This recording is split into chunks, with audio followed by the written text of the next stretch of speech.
in case we stumble on something smart. Guys, hey, good morning, Jerry. Remember that this is an educational room, which means two things. The first thing is hey, Justin, is I don't call trades. I don't tell you when to enter, right? This is an educational room. I get to be an instructor. You get to be a student. So we'll both play our roles. I'll give you everything I have in my power to get you where it is that you want to be. You'll put in all the effort you can muster to get to where it is you want to be.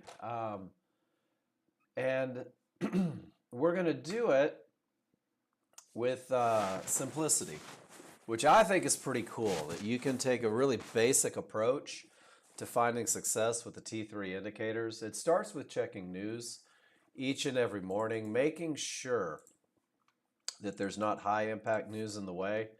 Not because the preliminary GDP QQ has anything to do with my trading plan, but when high impact news comes out, very often the market can spike and jump and do all the things that we don't want it to do. Just an ominous warning, if you will. For those of you not in the know, Christmas is Thursday, which means that a lot of people are off this week. A lot of people are taking vacations. The people that move the market might already be in their homes, someplace else, doing something other. Hey, good morning, Black Prince. Good to see you. So the market may be a little thin this week. Just keep that in mind. Because in a thin market, it can become a little more erratic. I would say keep your management hats on. I'm not trying to dissuade anybody from trading, but man, I'm being silly this morning, and I made this picture. Guys, either the rules are met or the rules are not met. Avoid the temptation for it to be it's almost met. It's almost a good trade. I almost had my rules met. It's my little Yoda tribute this morning. When we talk about rules, rules are nothing more than descriptions, really, of advantages that are happening right in front of your eyes. Whether you are on NinjaTrader or whether you're utilizing TradingView, it doesn't matter to me. I love to teach on both. You're going to have three rules that only take two charts to build a foundation, to be able to look at your charts and to be able to say out loud, hey, I have the three advantages that I need. These three advantages produce my trade. Learning to read your charts, guys, learning to read your indicators is about 90% of your day. There's a lot of time that's spent doing nothing as a day trader. It took me a little over 2 hours this morning until my rules were met to take my first trade. If you are a little ADD, that's tough, right? You're going to have to find a distraction. But there will be a lot of time where you're just not active, and that's okay. I don't want you to panic. I don't want you to feel like, oh my gosh, I'm not in the market enough. How am I ever going to make money? Because you're going to have a plan that you can prove wins more than it loses. And you'll be saying to yourself, well, I'm going to be in the market at the right time when I have an edge, when those advantages are present, guys. And once you learn to read your indicators, once you learn to recognize these very simple advantages that we're going to go over, you're going to understand where the market is likely to continue, where the market is likely to go, and where the market is likely to stop. And these three concepts will take you to the promised land. Because where the market is likely to continue, this is going to be your entry. Where the market is likely to go is a great place for targets. And where the market is likely to stop is a reason not to take the next trade. That's what puts you in the 90%. I'm going to do this real quick because I like this picture. So the market does the same thing every day, and it has for probably as long as there's been a market. The market will trend in one direction. Typically, there will be a fight, and the trend resumes. Now, this is pretty common. The market trends in one direction, There's a little bit of a fight, and then the market resumes. What we're about to discuss for the next, I don't know, 40 minutes or so on two different platforms is how to recognize that trend, how to identify when there's nothing in the way, and most importantly, how to pinpoint exactly where that little fight is most likely to be lost. That's where the market's most likely to continue. You're going to use Fibonacci, you're going to use zones to understand where that trend is most likely to go. And then finally, you're going to be able to recognize if the trend has reached the spot where the market's most likely to stop. It's only three concepts using patterns in the market. And we're going to go over this in both platforms, guys. We're going to talk about NinjaTrader first, and then we're going to talk about TradingView. And we're going to watch the market.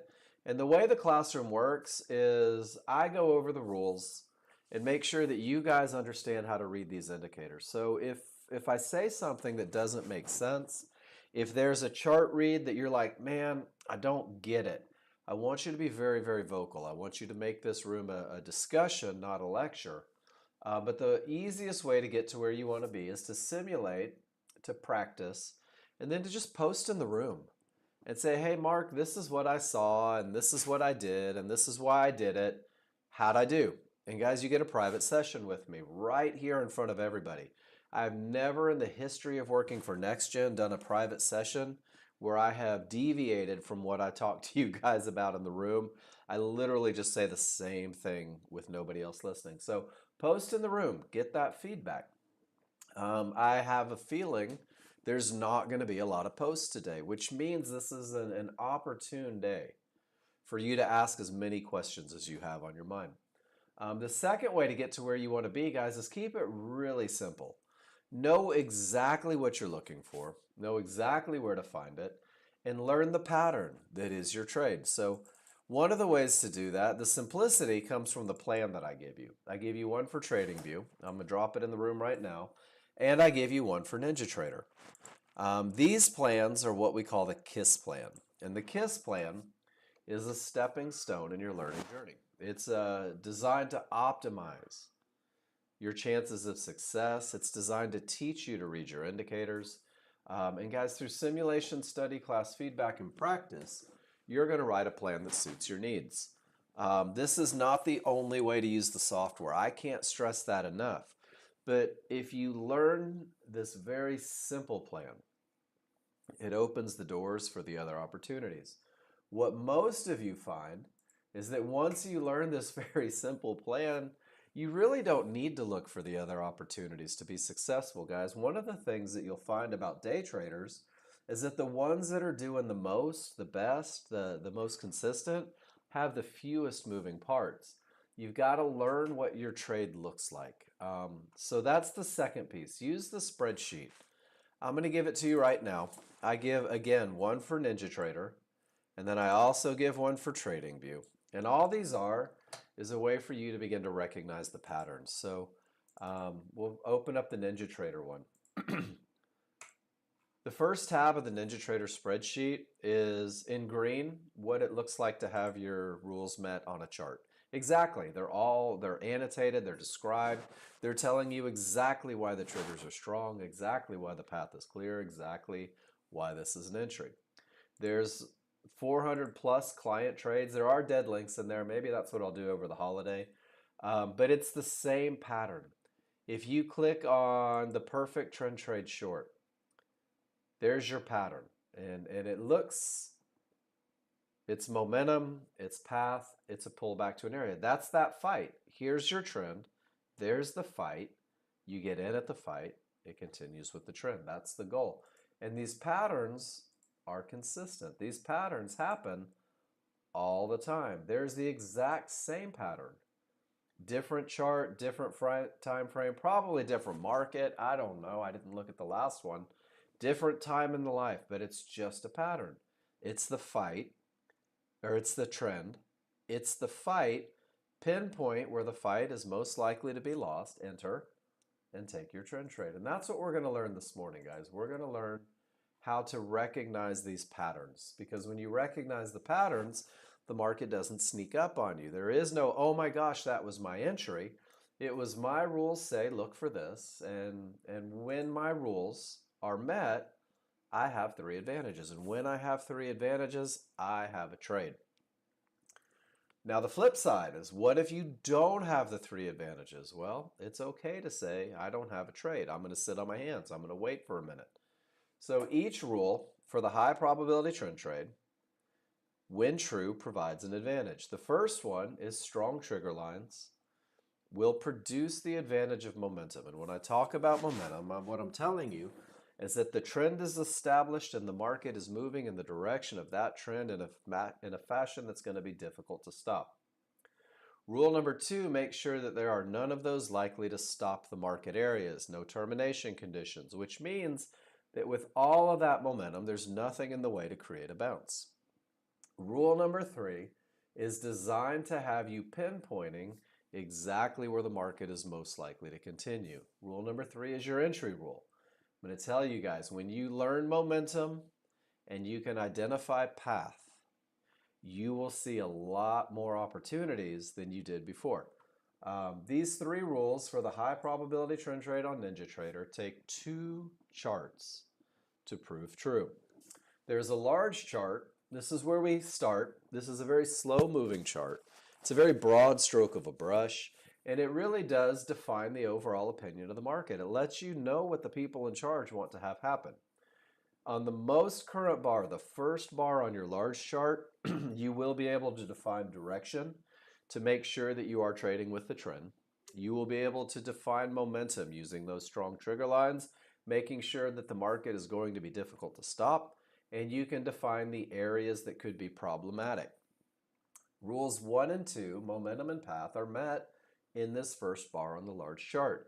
When they are met and when those rules are true, you can see the fight using the smaller chart. This is the entry chart. This is where you're going to refine that big picture, that one bar, and inside of that one bar, you'll see the fight. You'll pinpoint right where the fight is most likely to be lost, and you'll see the continuation in a successful trade. So big chart leads the way because the big chart are the men and women that are in charge. These are the folks with the money, with the influence. They're great dancers and children love them. They create trends. They establish momentum. They react at areas. The large crowd typically wins. The small crowd is your fighters. These are the people that we rely on to take us to our perfect high probability trend trade. Guys, the fight is the greatest thing that could ever happen in a trend because it's going to allow us to reduce risk. It's going to allow us to maximize profit potential. And your third rule defines exactly where that fight is most likely to be lost. Both charts have indicators. So indicators have names. They're essentially areas that are horizontal lines on a large chart. There are divergence highs. There are divergence lows. Anytime you hear divergence, anytime you see a divergence line, I want you to think, wow, there was a loss of momentum at a high pivot. There was a loss of momentum at a low pivot. You'll have Fibonacci resistance. These are made up of about 10,000 calculations. When the market is trending up, this is a point where it could bounce, where it could stop, where it could reverse completely. This is Fibonacci support, same thing, but in a downtrend. The market may bounce, may stop, may reverse. It could break. You'll see it long before the market ever gets there. You'll also see yellow 1-to-1s. In an uptrend, these may behave the exact same way as resistance. In a downtrend, they do the exact same thing as support. And then you'll see that squiggly midband. That's the only one that's not solid horizontal. The midband's just a moving average, runs through the middle of your chart. When it's green, it may behave as support. When it's magenta, it may behave as resistance. We're also going to use trigger lines, and trigger lines do about 90% of the good stuff for us, guys. There are small triggers. These are 2 solid lines. They work together. They're a team. They're a fast-moving average. There are large triggers, 2 dashed lines. They work together. They're a slow-moving average. When these trigger lines are up, they will be green. When they are down, they will be red. Trigger lines will be used for rule number 1 to define the advantage of momentum. Trigger lines will be used to define those termination conditions to let you know when that next trade, it's better to sit on your hands and do nothing. Trigger lines, the large specifically, will also be used to pinpoint right where that small crowd fight is most likely to be lost. So trigger lines and areas are all you need to define the highest probability trend trade I could ever teach you. This is a trade that when you learn the rules, when you follow the rules, when you execute the plan, typically wins 70 to 80% of the time. Which means that this is also a trade that typically loses 20 to 30% of the time. You'll never know whether you're taking a winner or a loser when you enter the market, so it's imperative that you focus on the process, not the results. Rule number 1 says strong trigger lines. Large chart needs strong trigger lines. Well, strong trigger lines is a pretty easy lesson, guys. When the background is green, the market's going up. We're going to look for strong trigger lines going up with it. When the background is red, the market's going down. Remember, we're defining trend with background color. We're looking for trigger lines to go down with it. In an uptrend, small triggers have broken above the large triggers. Large triggers are wide, and there is space between the two. It's that space that defines these triggers as strong triggers. And when I have strong triggers up, the odds are favorable for the market to continue up. In a downtrend, the small triggers will be below the large triggers will be wide. There will be space between the two. Without space, there is no strength. When I have the space, the odds are favorable for the market to continue down. You guys are going to see it annotated on NinjaTrader charts from the older users. OFM, odds favorable momentum. Odds favorable momentum is hard to stop. Odds favorable momentum is what we're looking for to break key areas. Odds favorable momentum is what we really want to have when that fight happens. And see that tail? That's the fight. You're going to pinpoint using a smaller, faster chart exactly where these tails are most likely to form when you have the advantage of momentum. Guys, when the triggers return to the large, when the small come back, when the space is no longer present, you have weak triggers. And when you have weak triggers, anything could happen up or down. So I like using language a lot, guys. When I have strength, there we go, the odds are favorable for the market to continue up. When I have strength, that's where these tails are potential entries. When I have strength, key areas have the potential to break. And when I have weakness, this is where anything could happen. This is where we typically see deeper retracements, maybe even coming from the middle of nowhere. When we have weakness, that's when key Fibonacci areas are more likely to hold. And guys, I'm telling you, let it be strength, because strength pushes a market. Are there any questions? And let me say real quick, strong triggers has nothing to do with price bars.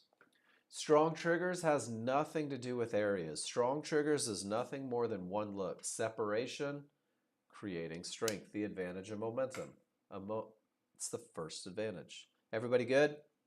I'm talking slow, guys. It's Christmas week, and there's not going to be a lot of pictures posted. It's a great time for you to get clarity if you need it. Rule number 2 says terminations false. Room to profit targets true. That is a left brain thinking way of saying, guys, nothing in the way to stop a market. A termination condition is one of those Fibonacci areas, one of those horizontal lines on a large chart. It's where the large crowd makes decisions. You don't want to trade into their decision making. And when there are none present, no terminations present, you'll have a clear path. And guys, that should paint a picture. With momentum, I want you to picture a freight train. With a clear path, I want you to picture 100 miles before it hits the mountain. Because momentum and path lead the way for a reason. To define a termination condition, let's focus on when the rule to take the next trade is not true.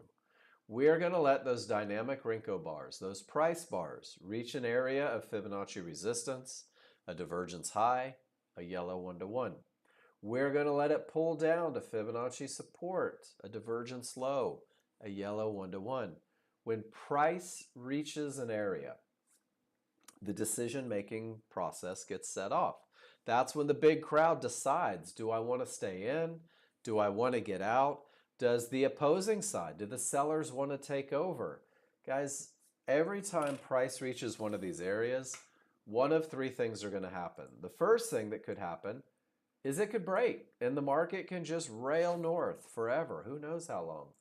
The second thing that could happen is it could create a little untradeable bounce and then continue north.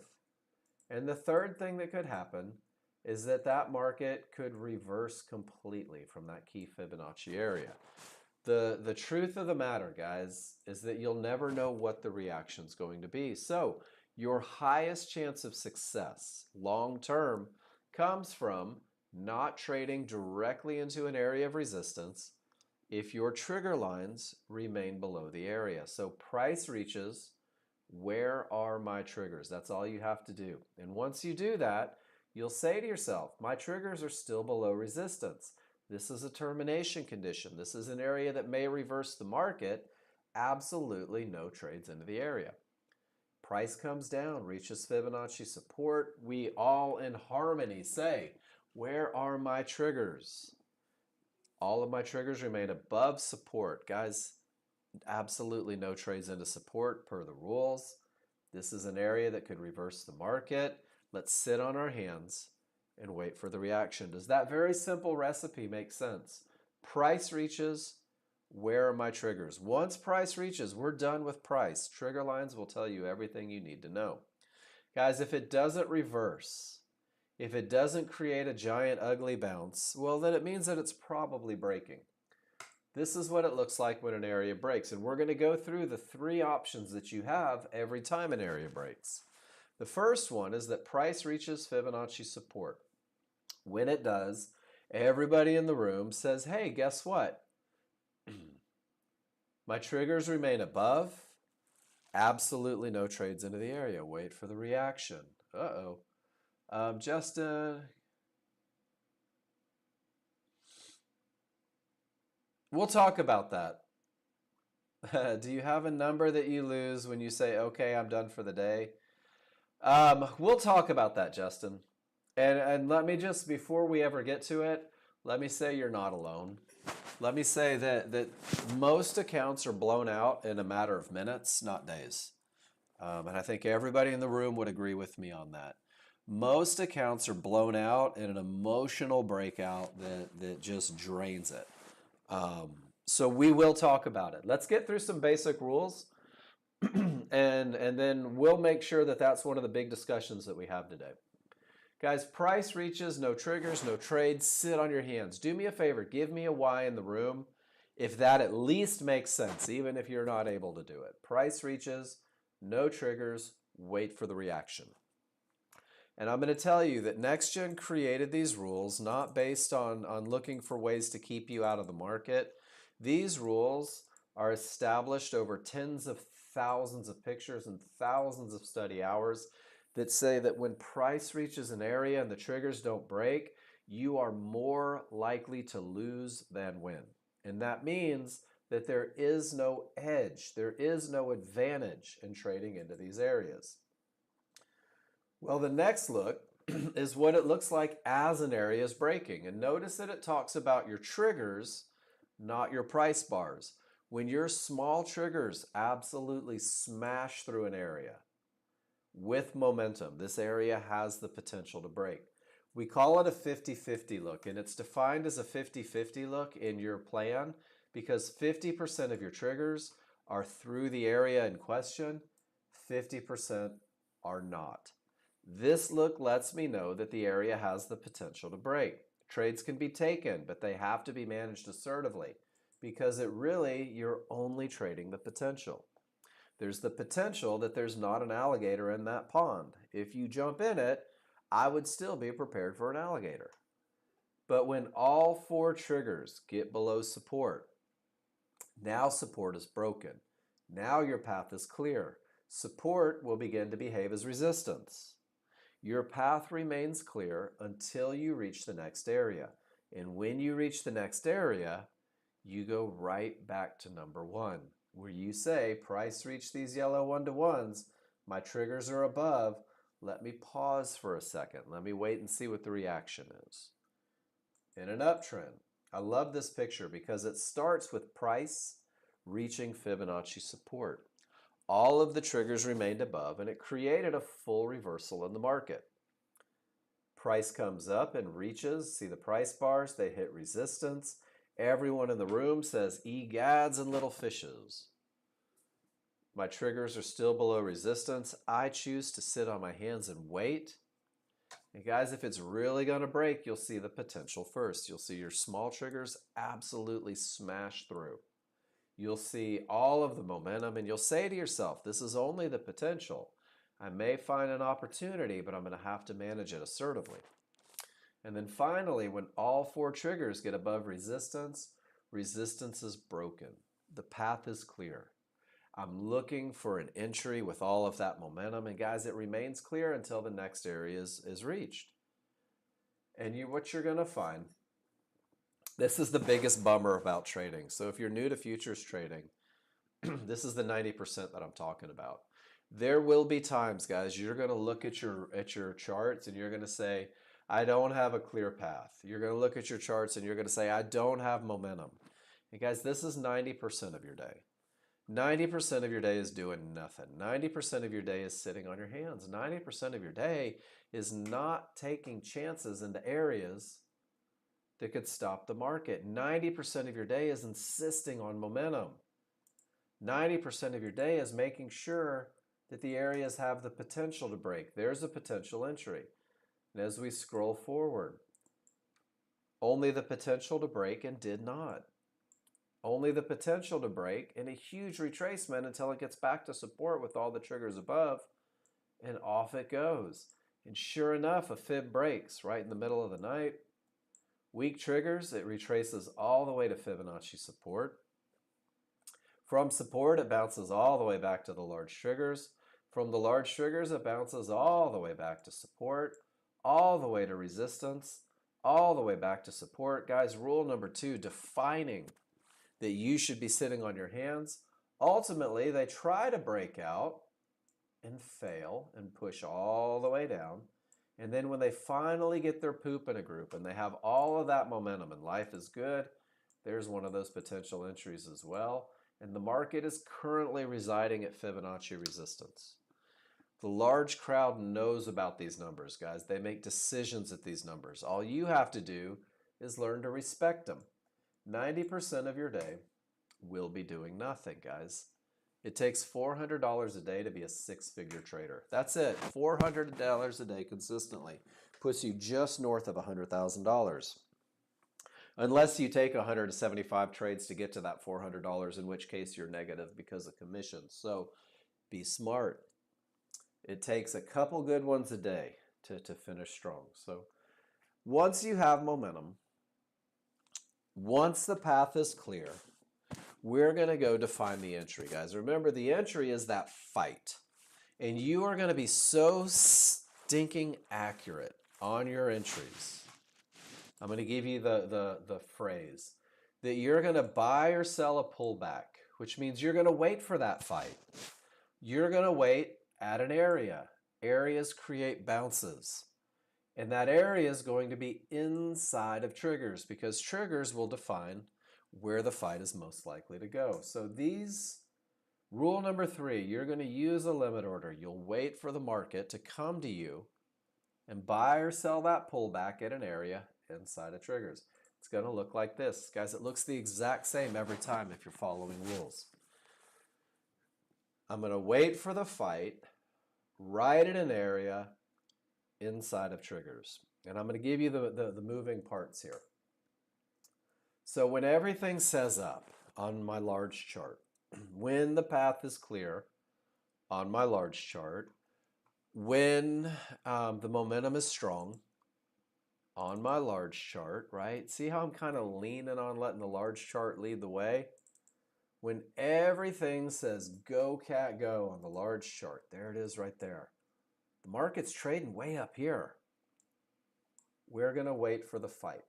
And the fight gets us to our perfect entry. And it starts with a reversal bar. The reversal bar says, hey, the small crowd showed up. They're a little angry.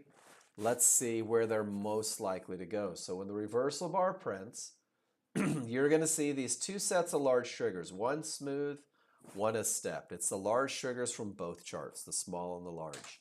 Price typically returns to the large triggers that will be used to define the retracement. But trigger lines aren't bouncy. We need areas, fibs, mid-bands, and yellow one-to-ones. These areas inside of triggers, please learn that phrase. Area inside of triggers define where the market is most likely to bounce and continue in the direction of the large chart advantages. So when the reversal bar prints, or even a little before with some practice, you're going to say the market may reverse all the way to the bottom of these triggers. Can you guys give me a why if that makes sense? Triggers define retracement. And then you're going to say areas inside of triggers are where the market is most likely to bounce and continue in the direction of the large chart trend, in the direction of the large chart momentum, in the direction of the large chart clear path. But here's the deal. I don't know if it's going to be the high level or the low level. I don't know if it's going to be the mid band or the one-to-ones. I'm pretty sure it's not going to be the fib because the fib is not inside of triggers. Guys, you're going to activate your limit order at the highest point of support, and you're going to pray for the small crowd to get down there. And if they do, you're in the highest probability trend trade ever. This is just a pattern. The market goes up, the market fights, we pinpoint where the fight is most likely to be lost, we enter that market to go with the large crowd. Anything below the triggers is where the market should not go. Anything below those triggers in a long trade it's a failure of rule number 3. The advantage is no longer in play. No entries, according to the KISS plan, are taken from the wrong side of the triggers. Guys, this is where your initial stops will be. This is where you will say, my life is good, everything's going up, I know where it's most likely to bounce, and if this doesn't do what it's supposed to do, I choose to exit this trade. And you do it understanding that anything that wins 70 to 80%, how is that for some math? Typically loses, has to lose 20 to 30%. You'll never know. You're trading a pattern that provides an edge. You'll never know if it's going to be a winner or loser, but because of the accuracy, because of your stop placement, losers tend to not be too terribly big. In a downtrend, when the large chart is red and says down, when the momentum is present, when the path is clear, reversal bar begins the pullback. It's not the entry. You can define where those up bars are most likely to go using the large and synthetic triggers. You can pinpoint with insane accuracy where it's most likely to bounce and continue with the large chart. Your entry comes a tick or two below the lowest point of resistance. Now, any lines beyond the triggers, they're beyond the advantage of knowing where the retracement goes. They're beyond the areas most likely to create a bounce. This is where I cut ties with my trade, guys. This is where I say I no longer have an edge. I choose to no longer be in this trade because once you get to the wrong side of those triggers, you just don't know if, when, or where the market is likely to continue down with a large chart. And all this is that we've just talked about is a pattern. It's a pattern that starts on a big slow chart. And that pattern says, hey, when the background is green, the trend is up. Let's look to go up with it. When there's separation between the small and large, we have a market that's going to be difficult to stop. When at least 2 of your trigger lines are above the area that's been reached, this area has the potential to break. Go look for an entry. And your entry is the same every time. It's a pullback to an area inside of triggers. Understanding fully where the advantage is gone, understanding completely that with all that momentum and the potential to break, key Fibonacci areas make a wonderful target. This was from November 6th. This is the exact same pattern from 2021. Strong triggers, 3 triggers through, pull back to an area inside of triggers. Guys, once you learn this pattern, you'll start calling your shots. You'll have limit orders in place before the market ever retraces. Here's the same pattern in 2022. Momentum, potential to break, pull back to an area inside of triggers. I bet this is the same pattern taken just a moment ago. Boaz, don't you let me down here. Oh no, why is it not loading? There it is. Haha. Momentum, no termination, or no clear path. Do you guys see it? It hit a fib. It still pulled back to the area inside of triggers. It still went up with all that momentum. Boaz broke rule number 2, right? Boaz. It's a beautiful trade. It's managed assertively. Momentum everywhere. Did you break it on purpose? Did not see the rich fib before look like minimum space? No. So I love this. I used to do that. I didn't see it. That's 7:21 a.m. There's that fib. It's been there for 2 hours. It's been there for 2 hours. Did you really not see it? Or did you say that one little tick's worth of space has got to be good enough? It's up to you. Price didn't reach it. If it didn't reach it, your rules are met 100%. Go take that trade. All that momentum. Room back to trouble. It's a beautiful trade, Boaz. But remember when I said these lines will never sneak up on you guys? 2 hours. Same trade, same look, same pattern. Look at it. That happened 7 minutes ago. There it is from 22.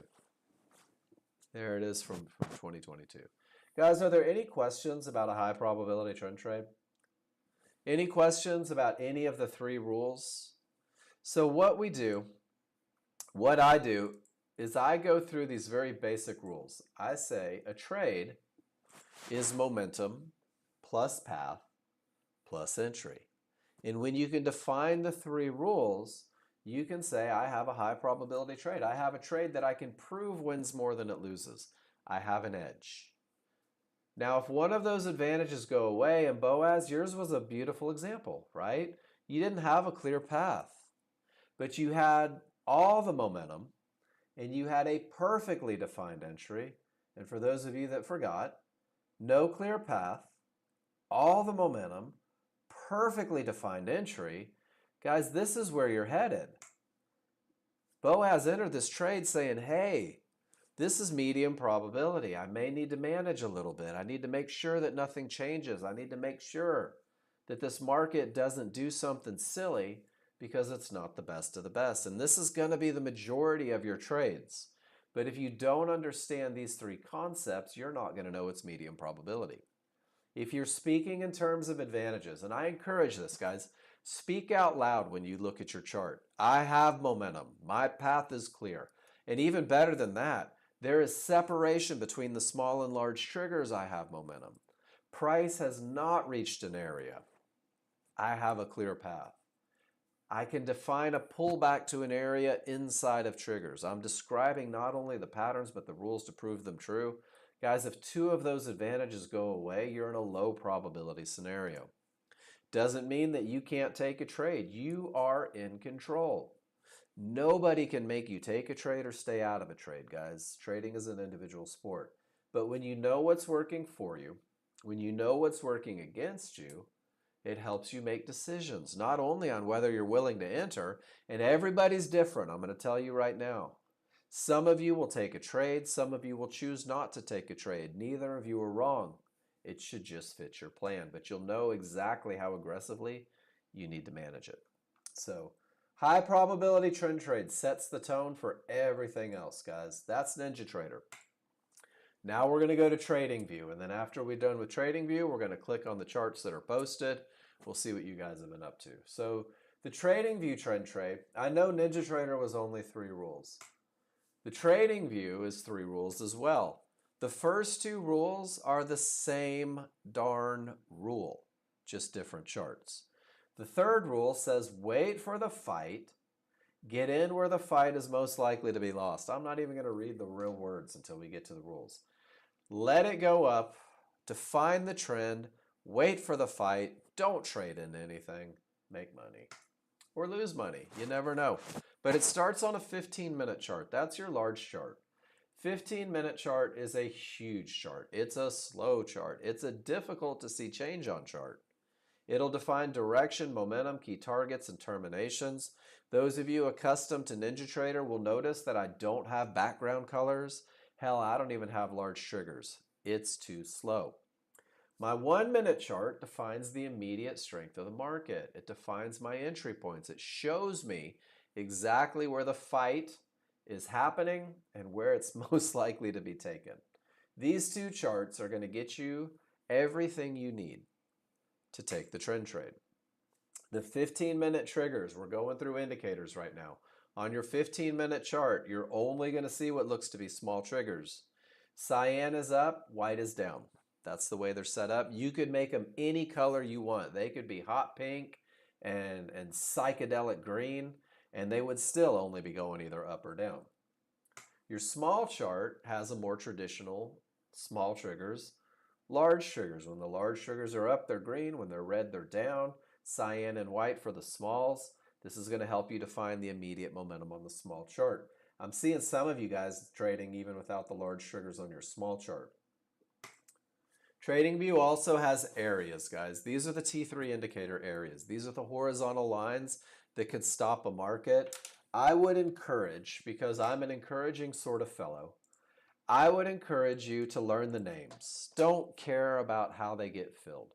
But when I see a divergence high, I know in no uncertain terms that this is a loss of momentum at a high pivot. And then because I studied this picture and committed it to memory, I know that this can be a termination condition or this could be a target. The same is true of divergence lows. 1-to-1s, magenta or yellow, can be used as targets, terminations, and for entries. Outer bands, areas of exhaustion, are used as targets and terminations. Mid bands, green up, magenta down, can be used as targets, terminations, and entries. If you memorize the names and how they can be used, you won't make mistakes with that. So let's get into the trend trade. In order to take a trend trade, believe it or not, the name is very telling. In order to take a trend trade, you have to be trading with the trend. If you are not trading with the trend, you are trading counter trend. Counter trend is one of the easiest ways to drain an account. So we're going to define the trend. We're going to make sure that our 15-minute chart is not trading directly into areas. We're going to make sure that our 1-minute chart is not trading directly into areas. Boaz, I did not test the 5-minute replacing the 15 to get more setups, because Boaz, if you can't make more money than you could ever spend with the way we teach it, then you just haven't learned it. My firm belief. Futures markets trade billions daily. Do I need more setups, or do I just need to take the best setups, right? You can test it. Let me know how it works out. I don't need it. I don't test it. It's too fast. Guys, I want a market that is glacial. I don't want my students to have to panic. On your 15-minute, let's define trend with the small triggers. They are either up or they are down. If you get confused between the difference of up and down, Google it. There's probably some things. If you look at the market and you say, man, they are flat and lifeless, neither up nor down, then you have to say to yourself, how am I going to define the trend? How am I going to trade with the trend if these yahoos can't figure it out?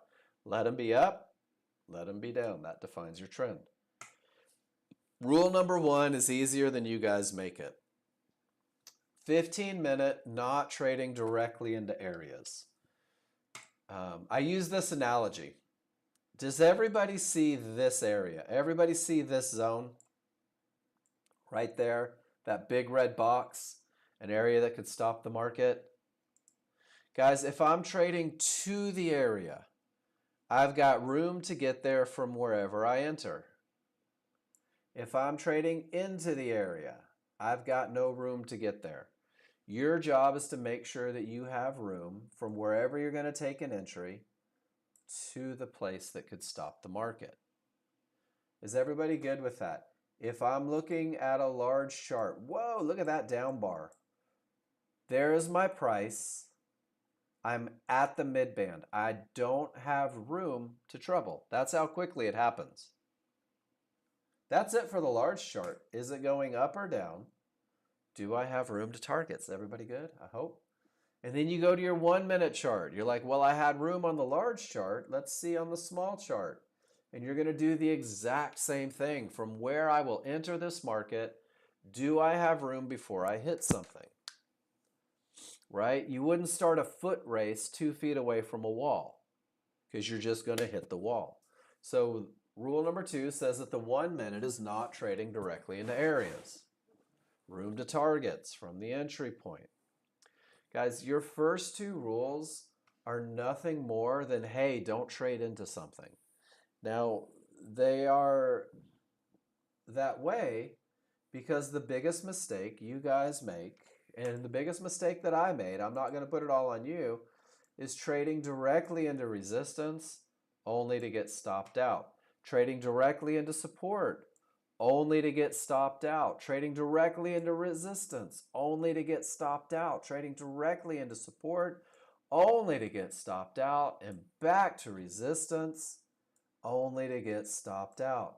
Guys, I don't know how much money you have in your account, but I can't withstand that kind of drawdown from 32 flavors of silly. And you're right, it's hard not to say, but what if it breaks? Right? The most dangerous words in day trading. What if? It should. It will. I think. I hope. My favorite.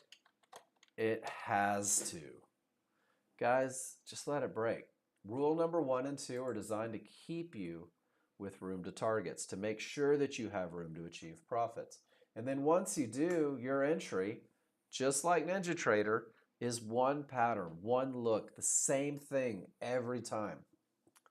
It's a pullback to an area, and this picture works both directions. It's a pullback to an area, to a mid-band, to one-to-ones, to a zone.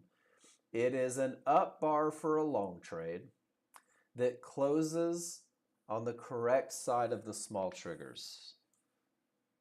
When the small triggers are down, that market is going to keep going down until you get a bar that finishes both corners above the small triggers. That's a close on the correct side. That market continues up until you get a down bar that finishes on the correct side of the small triggers. Guys, your entry is the same look every time. When everything says up, when there's room to targets, once these small triggers roll down, you're going to draw a box around an area lower. And you're going to say, okay, market, come get me. Come get me at the area, but I refuse to just jump in. I'm going to take an up bar that finishes on the correct side of the triggers. Mid-bands, one-to-ones, and/or zones. That's it, Phil. And that's where I said, if you really want to make sure that you're following, there's it. That tells you the areas that can be terminations, the areas where entries come from. And then Papa, the entry, and I'll show you what it looks like. So the entry, this bar prints and finishes. Let's make this easier to see real quick. Whoa, wrong one. This bar prints and finishes 2 corners above those small triggers. Your entry, Papa, will actually be on the next bar. If you're waiting for that bar to close, your entry, your annotations will show your entry on the next bar. So what happens is it's easy to get head faked. And you're like, oh, this one's going to close above. And then it does that. Or this one's going to close below, and then it does that. And one of my biggest challenges when I was learning the system, when I was helping John Novak write this plan, is I would bring my mentality that entries are taken at areas. And that's a pullover from NinjaTrader. When you get to the area, you need that finish above. That's what gets you on the good side of triggers. And if it doesn't make it to the area, guys, your rules aren't met. Very often you'll see the market almost make the area. And then they finally do, and there's your entry. When the triggers are down, I'm going down with it. When I have room to trouble, there's your small triggers rolling up. There's your pullback to the area. There's your down bar with two corners of the bar. And that's where the reversal happens. Reversals come from what we call the weak side of the triggers, guys. And the same concept of strong and weak side, man, look at that. In the areas and it doesn't go. Triggers are down. From where I'm at, I've got absolutely no room. Rule number 2 is not met. I'm not taking a trade. And you're absolutely right, Phil. Trading from an area is key. Great entries create manageable trades, guys. Getting in at the right spot reduces risk. Getting in at the right spot gives you more room to profit targets. You can use the large chart to have an idea of how you're going to manage a trade before you ever enter it. So on your large chart, does everybody see that the small triggers are up? Even though they look a little flat, they are up. And guys, as the market bounces, you'll see these triggers go up and down. So the triggers are up. I'm only looking for long trades. I've got room to targets from where the market is. I'm looking for a long. Does that make sense? Where price is in relationship to those triggers is going to help you define momentum and set you up for your management. So there's 3 places price can be. It can be left of the triggers, it can be right of the triggers, it can be inside of the triggers. And I'm looking at that highlighted price. Where is that bar trading right now? If I am left of the triggers, and guys, it's left of the triggers whether the market is going up or whether the market is going down. Left of the triggers in a downtrend, left of the triggers in an uptrend. That's the strong side of the triggers. That's the side of the triggers where 1-minute areas are more likely to break because of that 15-minute momentum. 1-minute areas are most likely to break. However, it doesn't give me carte blanche to trade into 1-minute areas to break my rules. Not as a new user. You're going to lose more than you win. But if I enter, this is where I'm holding for bigger moves. This is where I'm saying it's probably going to make it to that large chart. I'll manage, but I'm going to let some areas break on the way. If it is on the right side of the triggers, this is the weak side of the triggers. So again, in an uptrend, the weak side of the triggers, that's where reversals typically come from. In a downtrend, weak side of the triggers, that's where reversals typically come from. So on the weak side of the triggers, this is where 1-minute areas are most likely to create bounces, where they're most likely to stop the market. This is where when I get into this trade, I'm like, I see that zone in front of me. I'm going to get paid. I'm going to get out. I'm going to wait for the next trade. Being on the weak side of the triggers does not mean that there is not a trade to be taken or that it's a weak or lower probability trade. Because on a 15-minute bar, you can get all 3 positions in one bar. Weak side of the triggers tells me to manage assertively. Strong side of the triggers says, hey, maybe bigger moves. Transition. If you are inside of those triggers, this is where you'll say, all right, I'm going to get paid at the first sign of trouble, but I'm just going to go break even on the next one and see if it breaks and runs the distance. So before you ever enter the market, guys, you're going to know exactly how you're going to manage it. So very much the same way NinjaTrader does this. I tried to make it for TradingView. If you can trade with the direction, nothing in the way, and define your entry, you guys are showing me about 70, 73% winners with this methodology. The second one of those goes away, and I'm going to tell you right now, if it's direction, it's low probability. But if you have direction in an entry area, maybe it's not a clear path on one of your charts, managing assertively. And then when 2 out of 3 go away, it's okay to say, man, I just don't want that trade. Do you guys remember the old commercial? I'm not just the president of the hair club, I'm also a member.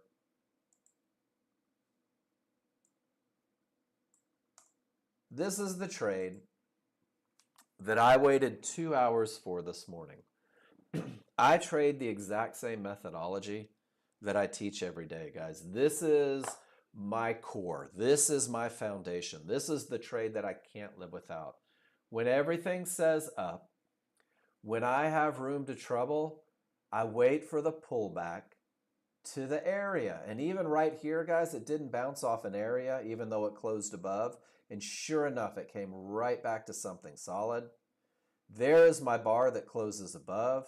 And Papa, do you see how my entry is on the next bar?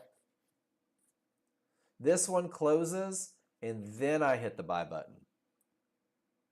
I took 3 out of my 4 contracts off at $100 each because it's Monday and it's a holiday week, and I'm here to get paid. The second contract I took off at the large chart trouble, and I didn't care if it went any further. Guys, this was a $525 trade. It took all of 3 minutes, 2 to 3 minutes. It took 2 hours to finally get my entry rules met. This is what I trade every day. This is the same methodology that you guys are proving in Nexgen Pro Trader funding is more than enough to get you paid, more than enough to pass your evaluations, more than enough to be consistent. Guys, when does your plan fail? Let's ask the question. When does your plan fail? Does your plan fail when you have momentum and path and the perfect pullback to an area inside of triggers, right? And it happens again, and it happens again, and it happens again, and then finally we take one of those losers, but probably not, because 3 divergences in the same price range says no more short trades. Guys, your plan fails the same way that diet you're going to start on January 1st is going to fail. When you fail to follow the plan, when you stop waiting for momentum, when you choose not to have a clear path, when you enter from the wrong side of the trigger, saying something like, well, it has to go down. Guys, the methodology is proven. The methodology is repeatable. The methodology is studyable. It's verifiable. When price reaches an area, that area is more likely to stop the market than it is to go down. With only 3 triggers through and all the momentum, the market has the potential to break, but it's not broken. Look at that. Price reaches support. Price gets through, triggers don't. Full reversal. Come back here. 2 triggers through. Right. Dun, dun, dun. What's it look like on a smaller, faster chart? Ooh, a little bit on the wrong side of the triggers. Probably not my trade, especially after 3 divergences, but it's still the same pattern. Guys, everything that we do is repeatable. Everything we do is testable. Everything that I teach is something that's been going on in the market for as long as we can remember. With momentum, with path, there's your pullback to the area inside of triggers. There was your first one, and it was perfect for a winner. There's the exact same pattern for a loser. You'll never know if you're going to win or lose. So you trade the plan. You trade the execution. I love seeing this. Skip the first one. That was your winner. Take the second one. There was your loser. So it's consistency, guys. It's a random distribution of wins and losses. You'll never know what it's going to be. You'll never know if it's going to be the one that bounces off the area inside of triggers and goes the distance, very much like that one did. right? And you'll never know if it's going to be all the momentum and nothing in the way, and it's the one that doesn't work. So stop worrying about results, brand new users. Focus on the process. Anything that wins 20 to 30% of the time, obligated to lose. Oops, that wins 70 to 80, obligated to lose 20 to 30. Are there any questions about high probability trend trades? Are there any questions about momentum? Are there any questions about counting triggers? Are there any questions? Oh, I was going to show this picture too. So I showed you a picture from 2021 showing the high probability trend trade happening. I'm going to show you a picture from the Nexgen trading plan 2004-2005. Minute bars, pull back to the midband, close below. Guys, I'm not teaching anything new. The market's been doing what the market does forever. 3 divergences, actually 4 divergences. Down it goes, right? Outer band. Pretty cool. Just learn the patterns. All right, guys, I'm going to take just a couple minutes. When I come back, we are going to look at the charts that are posted. And then, Justin, we're going to talk about, it's very different trying to follow this while doing in TV. It's very different. How so, Tesla? And thanks for posting. I feel like I've been trying to pull you out for the last. Trading view is difficult. Are you new to trading or just new to trading view? Let's see where you're at. And I bet I could help because I had never seen trading view until about 8 months ago. Everything that I'd ever done was on NinjaTrader. Everything was Renko bars, and I had to learn the new plan and help actually create the new plan. And one of the things that my brain does is it works really well with simplicity, and it works really well with patterns. And I try to teach this room with as few moving parts as possible. So I'm going to let you finish typing because I know that I've got the advantage of a microphone. As you're typing, I'm going to click on the pictures from this morning. And there's not many. I think we've got 5 pictures this morning. Maybe 6. And Boaz, we already saw yours. Papa, I've got one for you. Phil, we just saw yours. Oh, I don't want to ignore yours. You nailed it, though. Price closes above small triggers. That's your long trade from the area. Do you see how you nailed it? It's the perfect trade. Good job. You answered your own question. Can't ignore yours. Every trade is important. Trading view, yours too, but you can't apply the look from your chart to what I see. No, so that's where practice comes in, Tesla Nerd. So let's do this real quick. Let's break it down. If you would indulge me.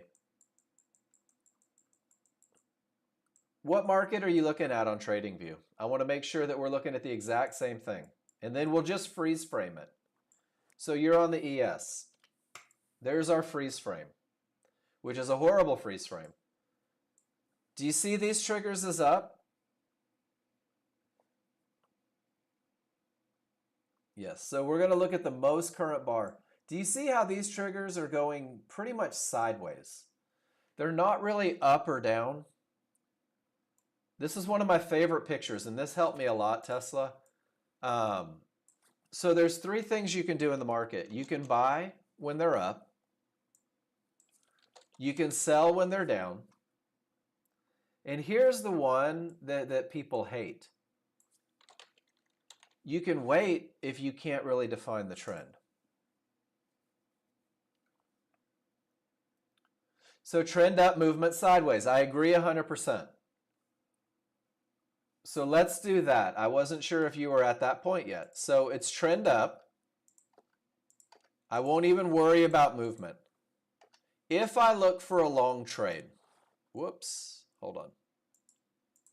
So I annotate my charts every time I take a trade because it helps me out, and this is how I think. So if the trend is up, what this says to me is only long trades. That's a pretty easy lesson.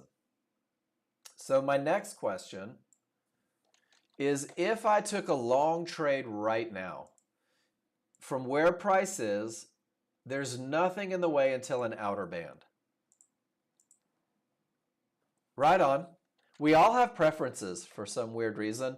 You'll get over it the longer you spend with futures, possibly. But do you see how from where price is right now, I have room to targets? It's a resounding yes. Go look for entry. And that's it. That's your whole large chart read. I wish, no, there are no channels with Nexgen. Keep it simple, right? Remember, this is your new girlfriend. If you keep trying to make her kiss like your old girlfriend, you're going to piss off your new girlfriend. So let's keep it simple. It's up, and there's room to trouble. I can't make it any more basic than that. And this is where a lot of people that come to us have challenges. Yeah, it is up and there's room to targets, but I've got these lines. Whoops, and I keep messing that up. But I've got these lines, and I've got these lines, and I've got an engulfing candle, and I've got this, and I've got these, and I've got those, and I've got 94% of those, right? Who cares? It's up, and I've got room to that outer band. That's it. That's the only thing in the way, is that outer band, and that outer band is 6 points away, is $300 away. Can we agree that that's more than enough room? Which, okay, I got you, the outer band. I see what you're saying. Yep. Cool, so we're there. So watch, I'm going to show you how language pays dividends. And I'm a big language nerd, English Lit major. Because my small triggers roll down,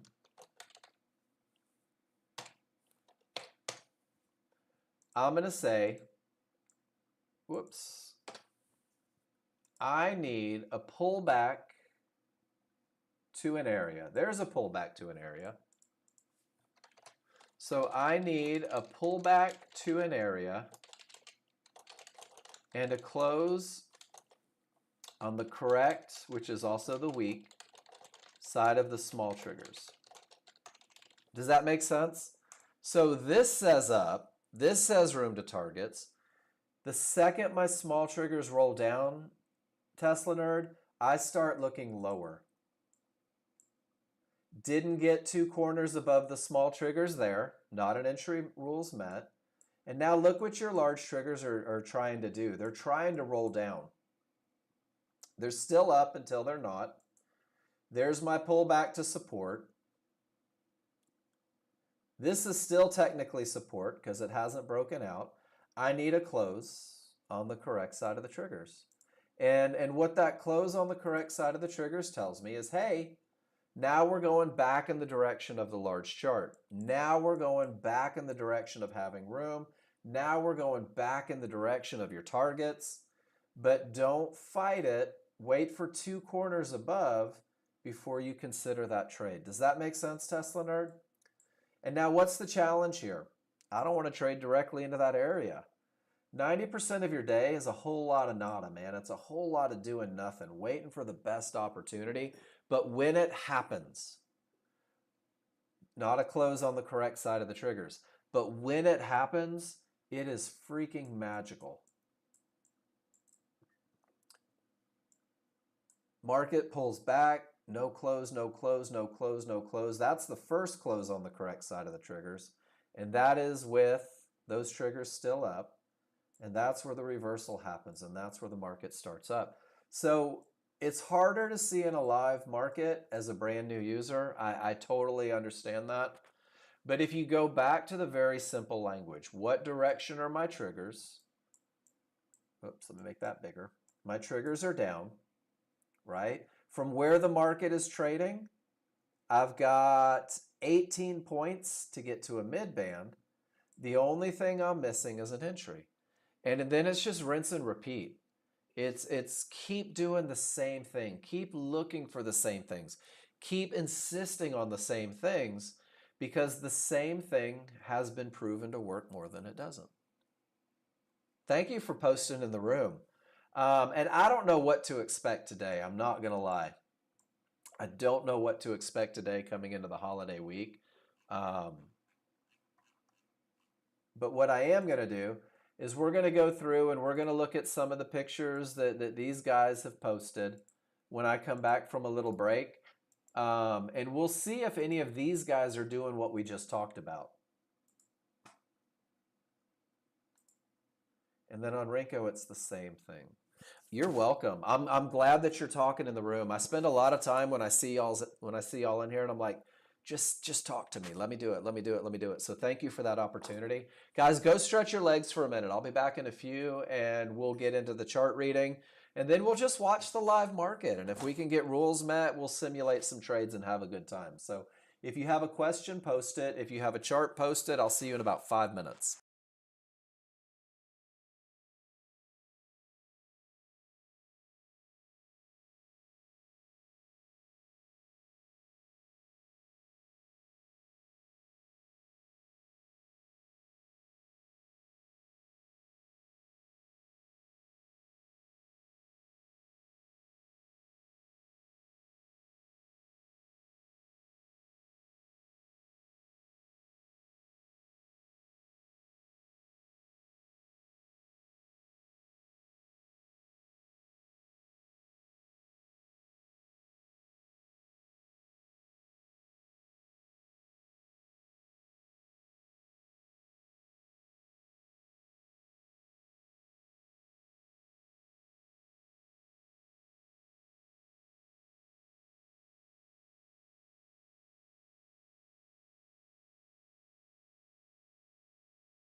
I'm going to look at the charts that were posted this morning. Started with Pete this morning, and this is Ninja Trader. Guys, what you're going to find is that everybody's different. Everybody sees things different. Everybody hears things different.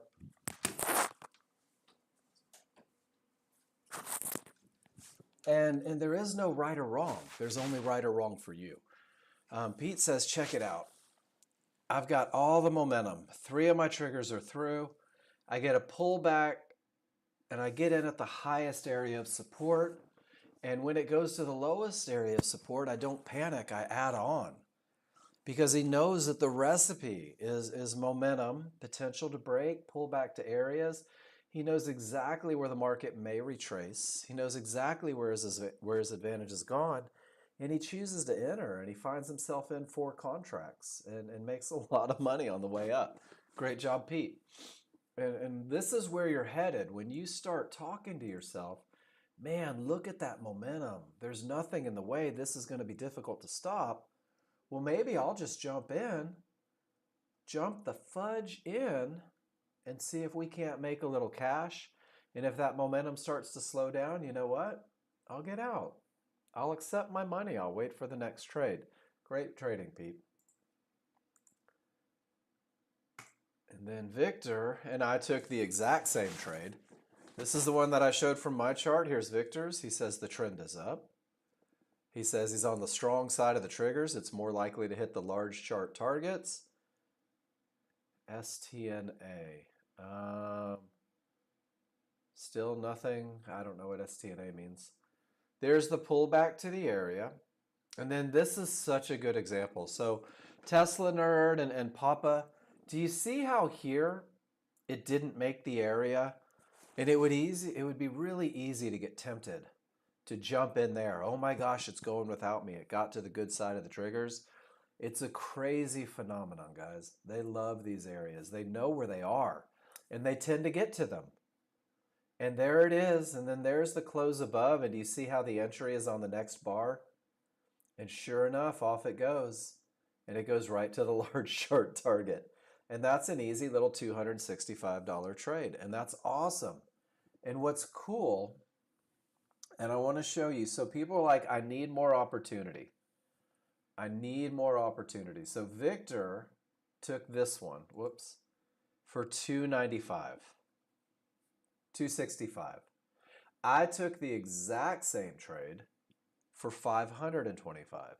The only difference was our contract count. The only difference was that I got into it with twice as many contracts, took 3 off to guarantee some cash, and then let the last one run. You don't need more trades. You need the best trades. You need the highest probability trades. You need the trades that you can prove win more than they lose. And then probabilities just says, hey, you've got a better shot of being winner.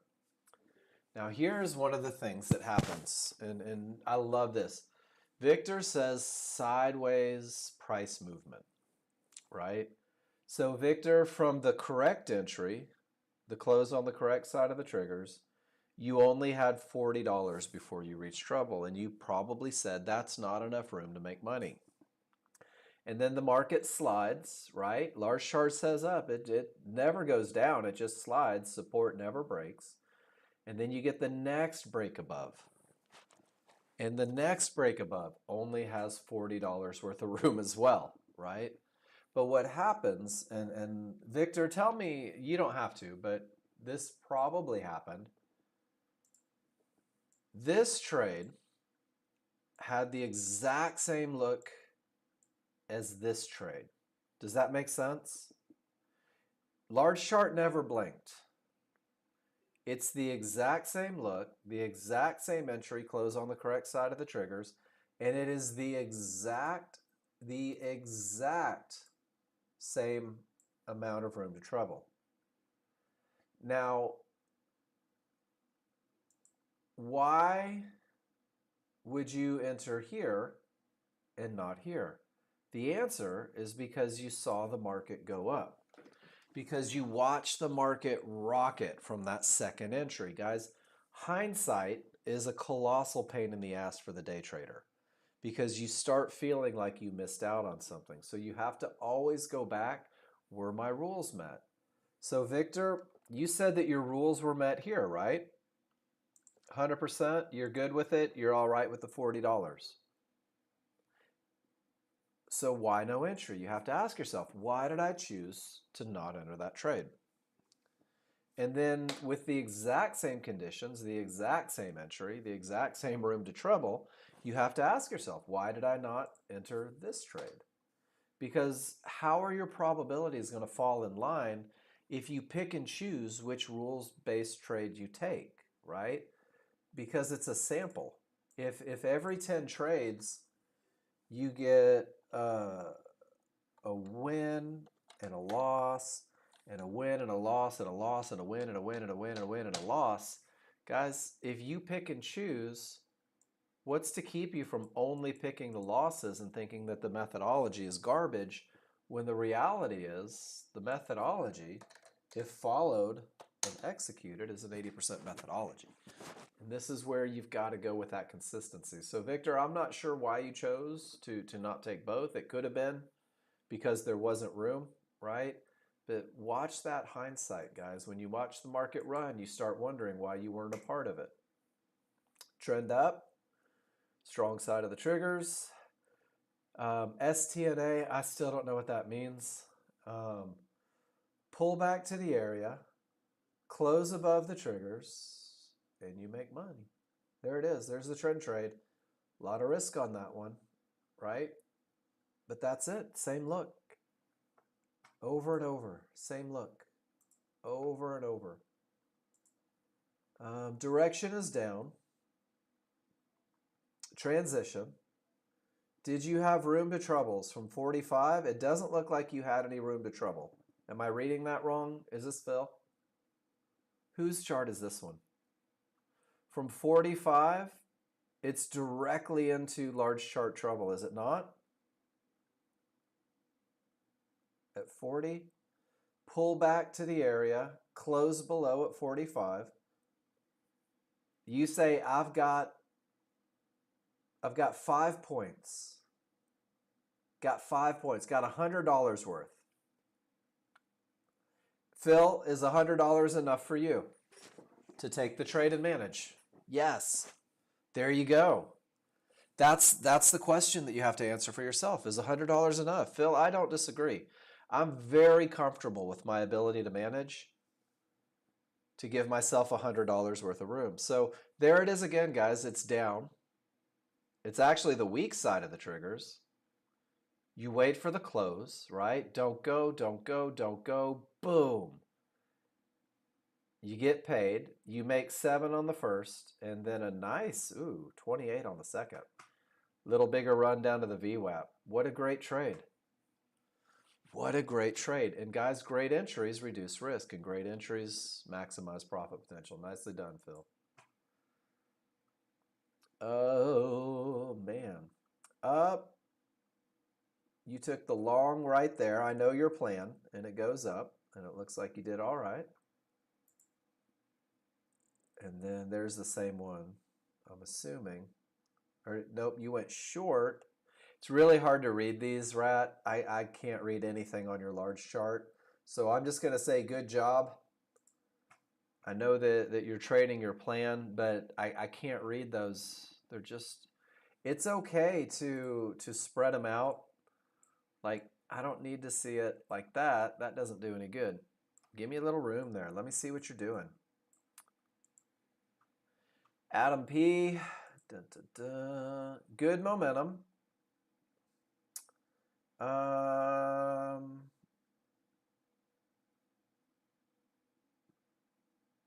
You're entering on the way down, hoping it goes, and it didn't, right?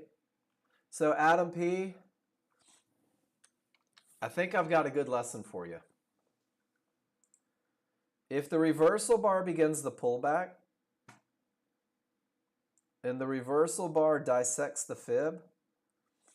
fib's not your entry area. Does that make sense? Because clearly it didn't bounce. I had to learn this one. It was a good lesson. I was like, well, if it dissects the area didn't create a bounce. So here's your reversal bar. Look where it finishes. That support's not creating a bounce, is it? It didn't stop the reversal bar. The reversal bar finishes above. Once that happens, I look higher. Once that happens, I look higher. So mid-band, I agree. The mid-band would have been a better entry. And it still doesn't go. And do you see the fib? That's what you don't have on your large chart because of your setup. You're not running those synthetics. But there's that fib. and the fib ultimately holds and your exit's beautiful. It's a great exit coming off of that fib. But I think that the mid band becomes a better entry because if your reversal bar to begin the pullback dissects the area. Let's go see if we can find a good example of it just for grins because we don't have a lot of pictures. There's a good example, and I'm not saying it's a trade, but if it finishes above 1-to-1s, those 1-to-1s aren't holding, right? If it doesn't finish pullback, then it's got a fighting chance. So little subtlety, great management. Does that all make sense? Great management. Just a little higher entry, I think, helps on that one. Good job. Good job. And guys, that's all of our pictures. So let's talk about a trading plan. And Justin, this is for you, brother, for what you were questioning, asking about earlier. So the plans that I give you guys, these plans are designed to do nothing more than give you rules for an entry and how to manage it. And this is the beginning, right? I got to learn how to enter. If I don't learn how to enter, I'm not going to manage. So the plan that I give you is an incomplete plan. It is designed to get you into the market. A trading plan, a true trading plan, is like a business plan. And you have to ask yourself how this can be entries and exits, right? What's my investment? And Justin, I don't know how you're doing it. Maybe it's a $50,000 evaluation. And then I have to define my goals daily as a day trader. And I have to define my stop loss. When has it gone wrong and I need to quit? And these are the things that you need to answer. And I'm going to tell you right now, this one is really easy. I put it in your lap. This one is really easy. You have what you have, right? This one is easy to define. And most of you guys are crazy unrealistic. I'm a brand new user. Well, my goal is $2,000 a day because I'm kind of a big deal.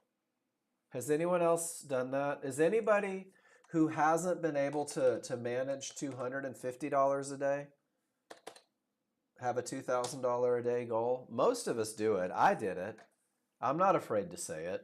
When I started off, I was so focused on getting rich that I forgot how to just learn how to get paid. So your daily goal has to be realistic, right? It takes $400 a day to put you just north of $100,000. Does it make sense as a brand new user to focus on that $400 a day to hit it? Because it's a very obtainable goal. And then stop. Can you stop at $400 a day, or does greed come in and say, I need more, I need more, I need more? Show of hands, who had over a $2,000 in their account week last week? You don't have to really do it, but ask yourself mentally, who put over $2,000 into their trading account last week? That's $500 or $400 a day. If you didn't, were there points during the week where you were up $400 but you gave it back? Were there points during the week where you hit that $2,000 but you gave it back? Probably. Most people do that, guys. Learning how to stop 470, nice. That's perfect. No give back. Learning how to stop is a very key thing. Learning to say, you know what, I made my goals, I'm going to sim. I made my goals, I'm going to play golf. I made my goals, I'm going to go walk the dog. So Justin, that's a very big part of it, is defining what you want to make daily and then learning how to commit, learning how to turn it off when you get to that number. It's hard, man. I'm going to tell you right now, it's hard. Even harder than that. Whoops. What did I do? Even harder than stopping when you reach a goal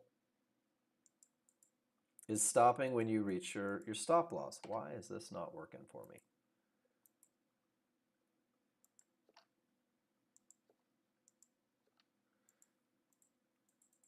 And I want you to see why. It only takes one to get it back. I don't want to stop negative.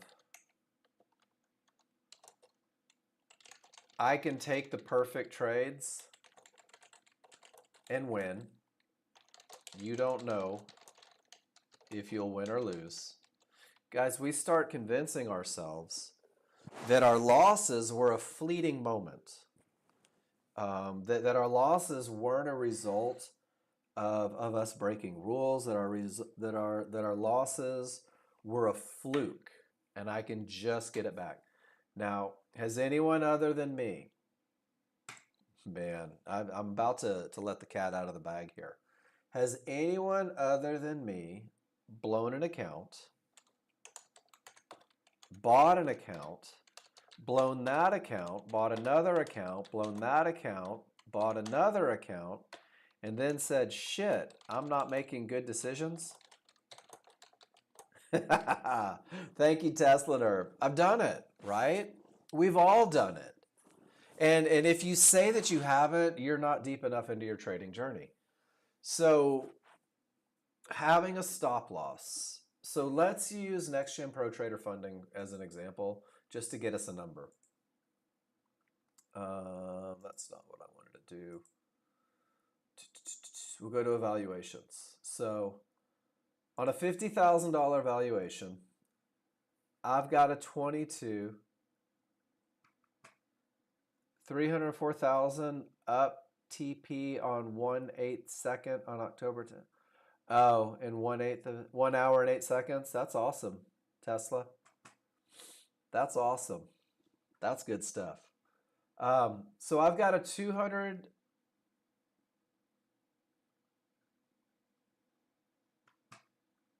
To 2250 is my drawdown. So 2250 is my drawdown. That's what I can't lose in a day. My average trade, guys, so first let's do this.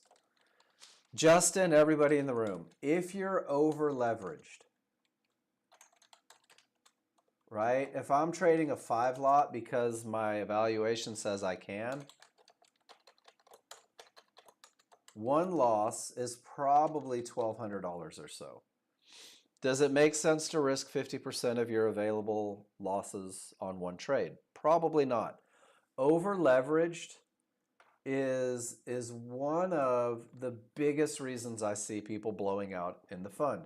And guys, for those of you that don't know, my job in the afternoons is to watch you guys trade in the prop firm. So over leveraged is a horrible way, and that's one of the biggest things that I see blowing out accounts. So if I lose, and I'm going to say a 2 lot is about $600 or about $500 a trade loss if it goes all the way to my stop. I can take 2 losers in a row, and that leaves me $1,250 in my account. This is where I have to make a decision, guys. So I'm down 1,000. My personal is 700 a contract. It gives me a little bit of room. So I'm down 1,000. I have to make a decision. Did I follow rules? If I did, well, then probabilities say I'm probably in a good position, right? I may take one more. If I didn't follow rules, I'll shut it down. I'll go to sim. I'll come back tomorrow.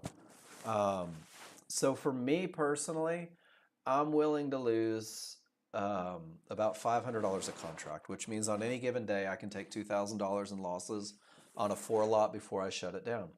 If I take $2,000 in losses, I have to ask myself, did I follow my rules? If I took the perfect trades that just didn't work, maybe I'll take one more, right? Because sometimes the market's wrong. That happens. But no matter what your number is, no matter what you're willing to lose, right? Get a number. Get a number to win, get a number to lose. And guys, practice on sims, stopping when you get there. Practice shutting down. It's one of the hardest things that you'll ever do. So Justin, yours all blew out in a moment, right? So how does that happen? So I'm trading.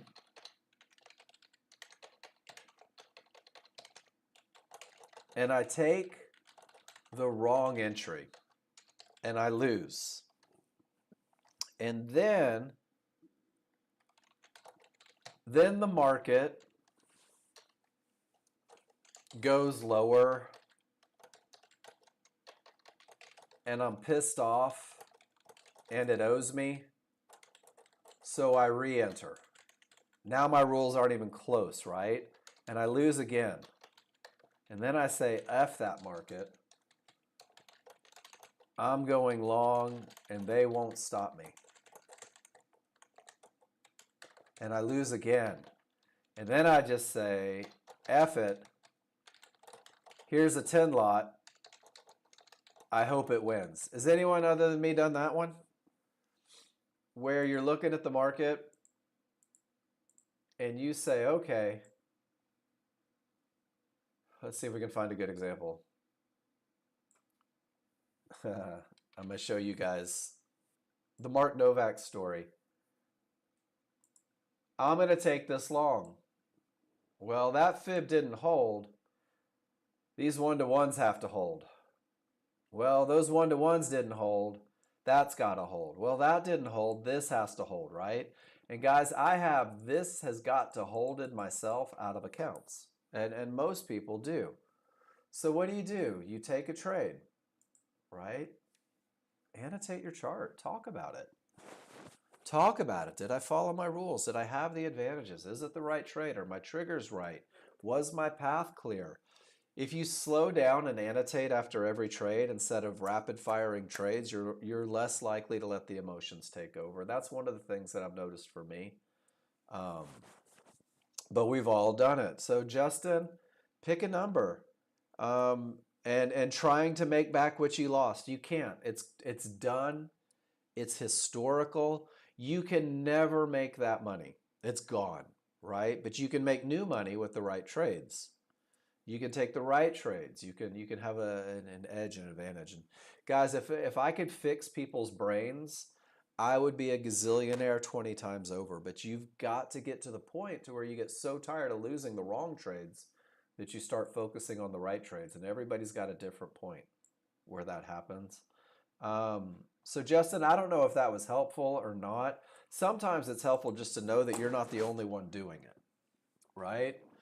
But when you feel that emotion come on, walk away.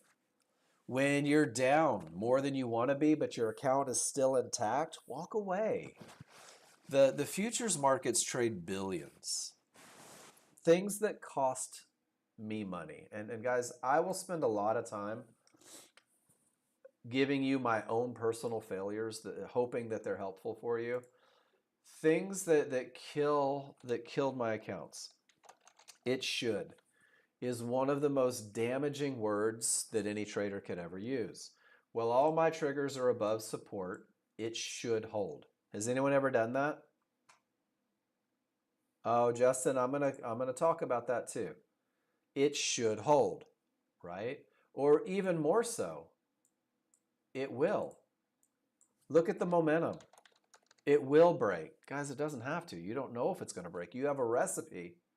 It's okay. It's gotta, it's gonna, right? It should, it will. One of my favorites, and you guys always get a kick when I say you do this in the room. Rules not met.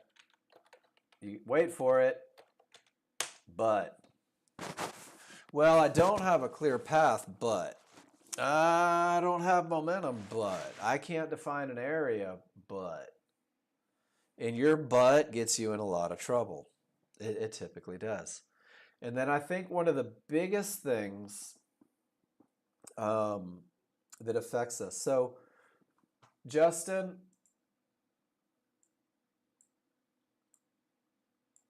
I want to do this.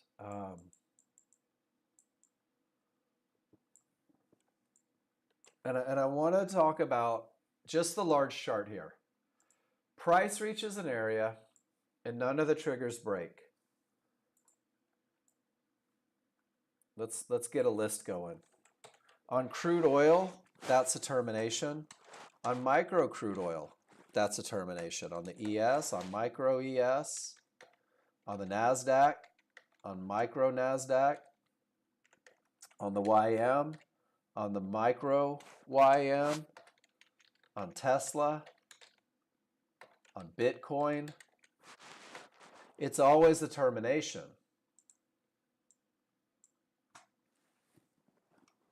So what you need to do, Justin, is you need to figure out, why am I losing?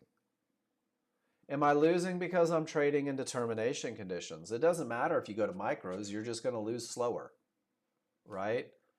Am I losing because I'm not waiting for the pullback to the areas? Am I losing because whatever, I'm fighting the trend because I'm doing it? So the market doesn't know what you're trading. The patterns don't know what you're trading.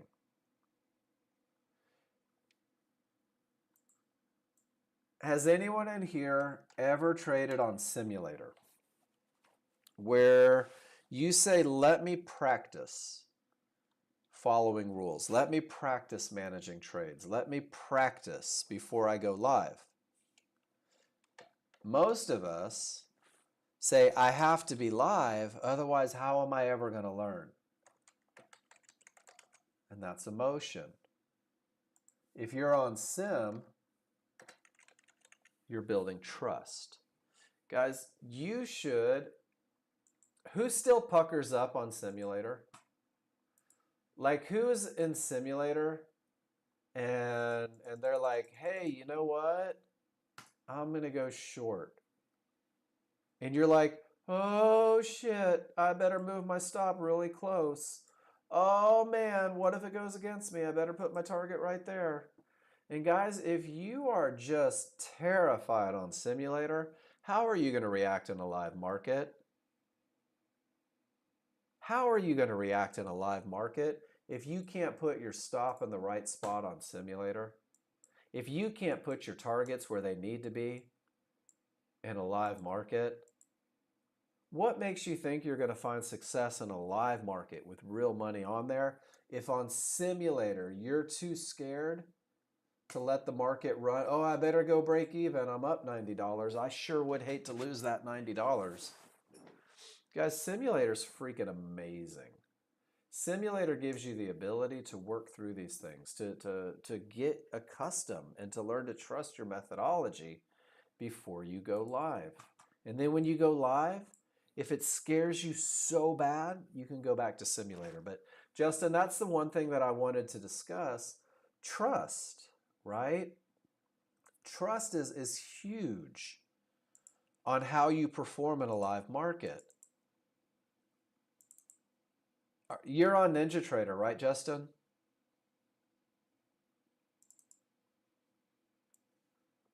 How many trades are in your plan? Or first of all, and ask yourself, do I have a written plan? Do I know exactly why I'll enter and exactly how I'll manage it? And if you don't, your emotions are in the mix. There's no such thing as a mental plan. I had somebody tell me that once, and it stuck with me for 20 years. There's no such thing as a mental plan. So do you have a plan? And then more importantly, do you trust your plan? And guys, everyone in this room has to answer this question. Do you have a plan? Do you trust it? Do you believe? Man, we're going Mark Douglas this morning. So watch this. This is where Mark Douglas would change your life and change your whole approach to trading.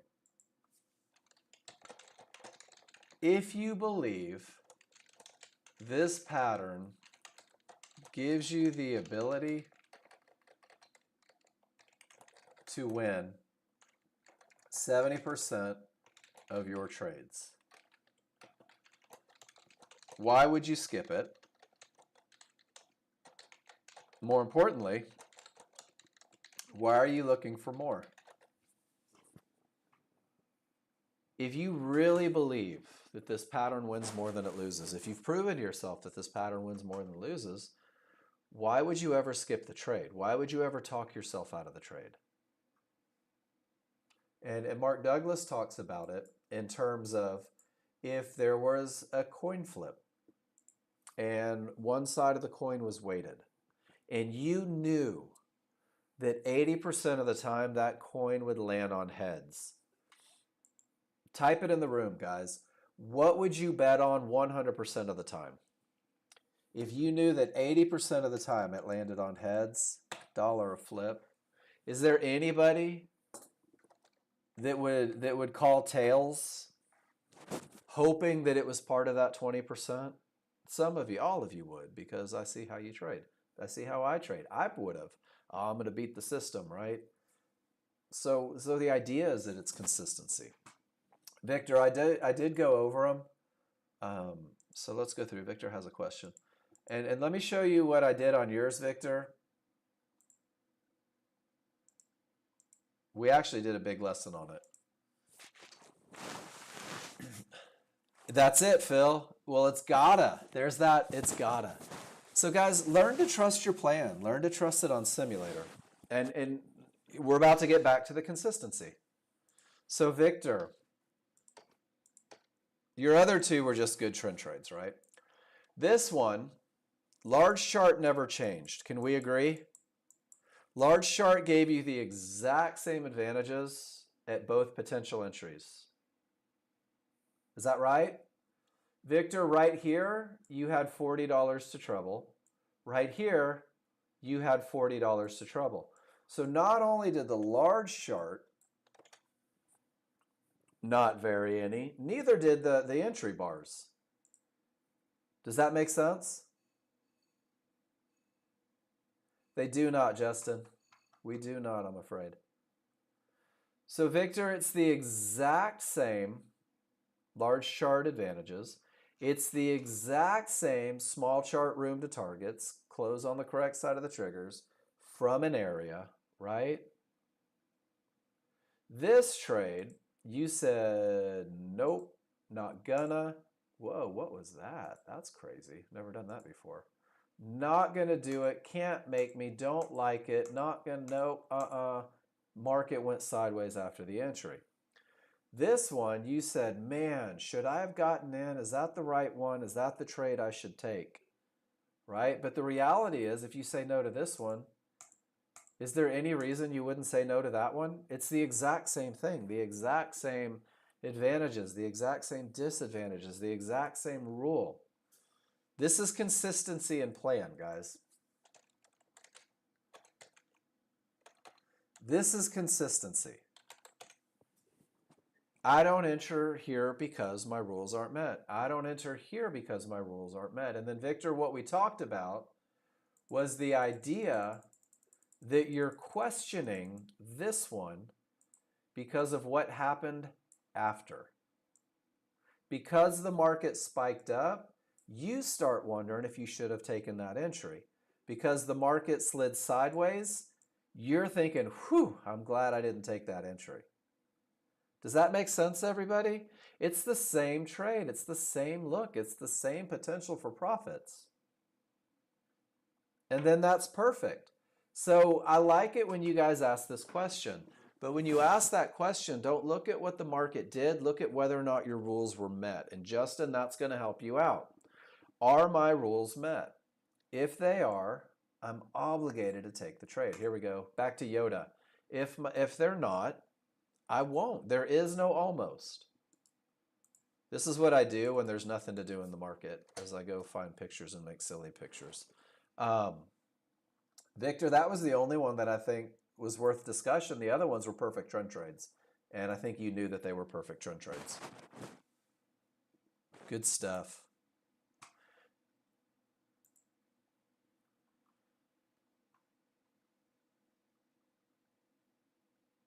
All right. Good momentum. I agree. So what do you see on the large chart? Adam?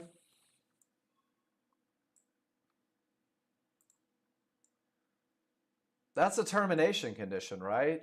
Price reaches the pink 1-to-1s. The triggers don't break.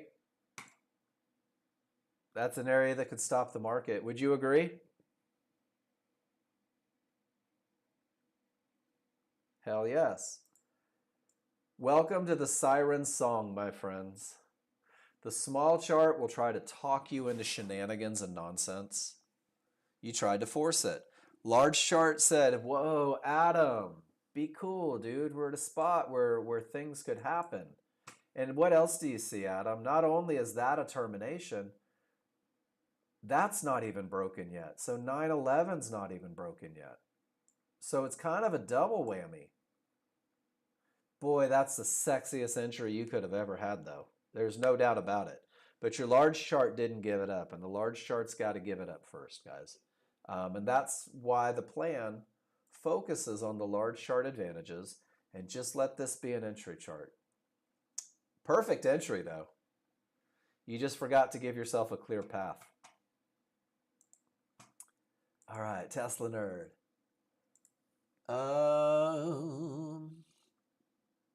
So what are you seeing here? And it's hard to switch, right? 9 EMA and 200 only. So are you comfortable annotating charts? Cool. So here, I see down. From where it's at, I see room. Small triggers are up. No worries. So I need the pullback to an area, and you've got it right there. But when I get there, I need a close below the smalls. Now let me ask real quick. Are you waiting for the market to get down here to enter a trade? Is that why you have that sell limit in place? Or was that left over from something else? Okay, so wouldn't it make more sense to not give up 14 points on the S&P? There's your pullback to the area, right? By the time you get down here, oh my gosh, that's 14 points. So let's go see if on the S&P real quick. Didn't get a close below at the area. I've got some zones that you don't. That's your first close below, and it didn't have anywhere to go. So what we're doing right now is we're taking what you're used to and letting you know that, man, there's a lot of money on the table. There's a lot for you there. And I noticed that you don't have any zones or support or resistance. I use Chart Prime, which is pretty freaking outstanding. It does supply and demand. There's a couple free ones, though. Algo Alpha gives dynamic supply and demand. These are pretty good. No worries, I got you. And then these are support and resistance as well. And those are free from Flux charts. So check it out. If I come in here and I just build a new one, and I'm just going to do the NASDAQ because it's coming up. The T3 indicators you have, the Chart Prime you don't. So I'm going to take Chart Prime off of there so that you and I are working with the same equipment real quick. Oops, I just pulled off market flow. There we go. So now we've got the same look, and I'll even make it S&P so that we are 100% the same here. This is one of the things I love about TradingView. So now we have the same charts here. So on your chart, that was your close below with room to trouble. And then no areas to trade from yet. So if you go to indicators, and you don't have to do this, there's one, it's flux chart, support and resistance. If you type in support and resistance, mine comes straight to the flux charts.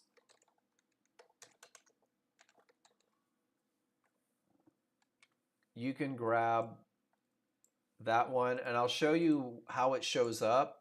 And I think that it just creates a little more of an advantage. Well, I'm sure that it does. So if I click on it,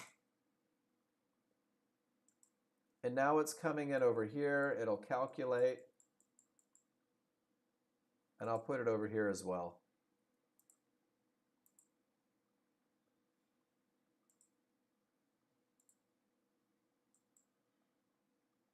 It's spinning right now. It's not there yet.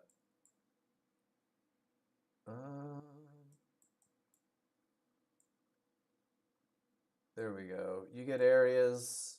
Oh, this is the support and resistance. So you get areas of resistance, area of support. These are pretty spread out. This is the one that I wanted to get. So on my small chart, I wanted to see dynamic support or supply and demand.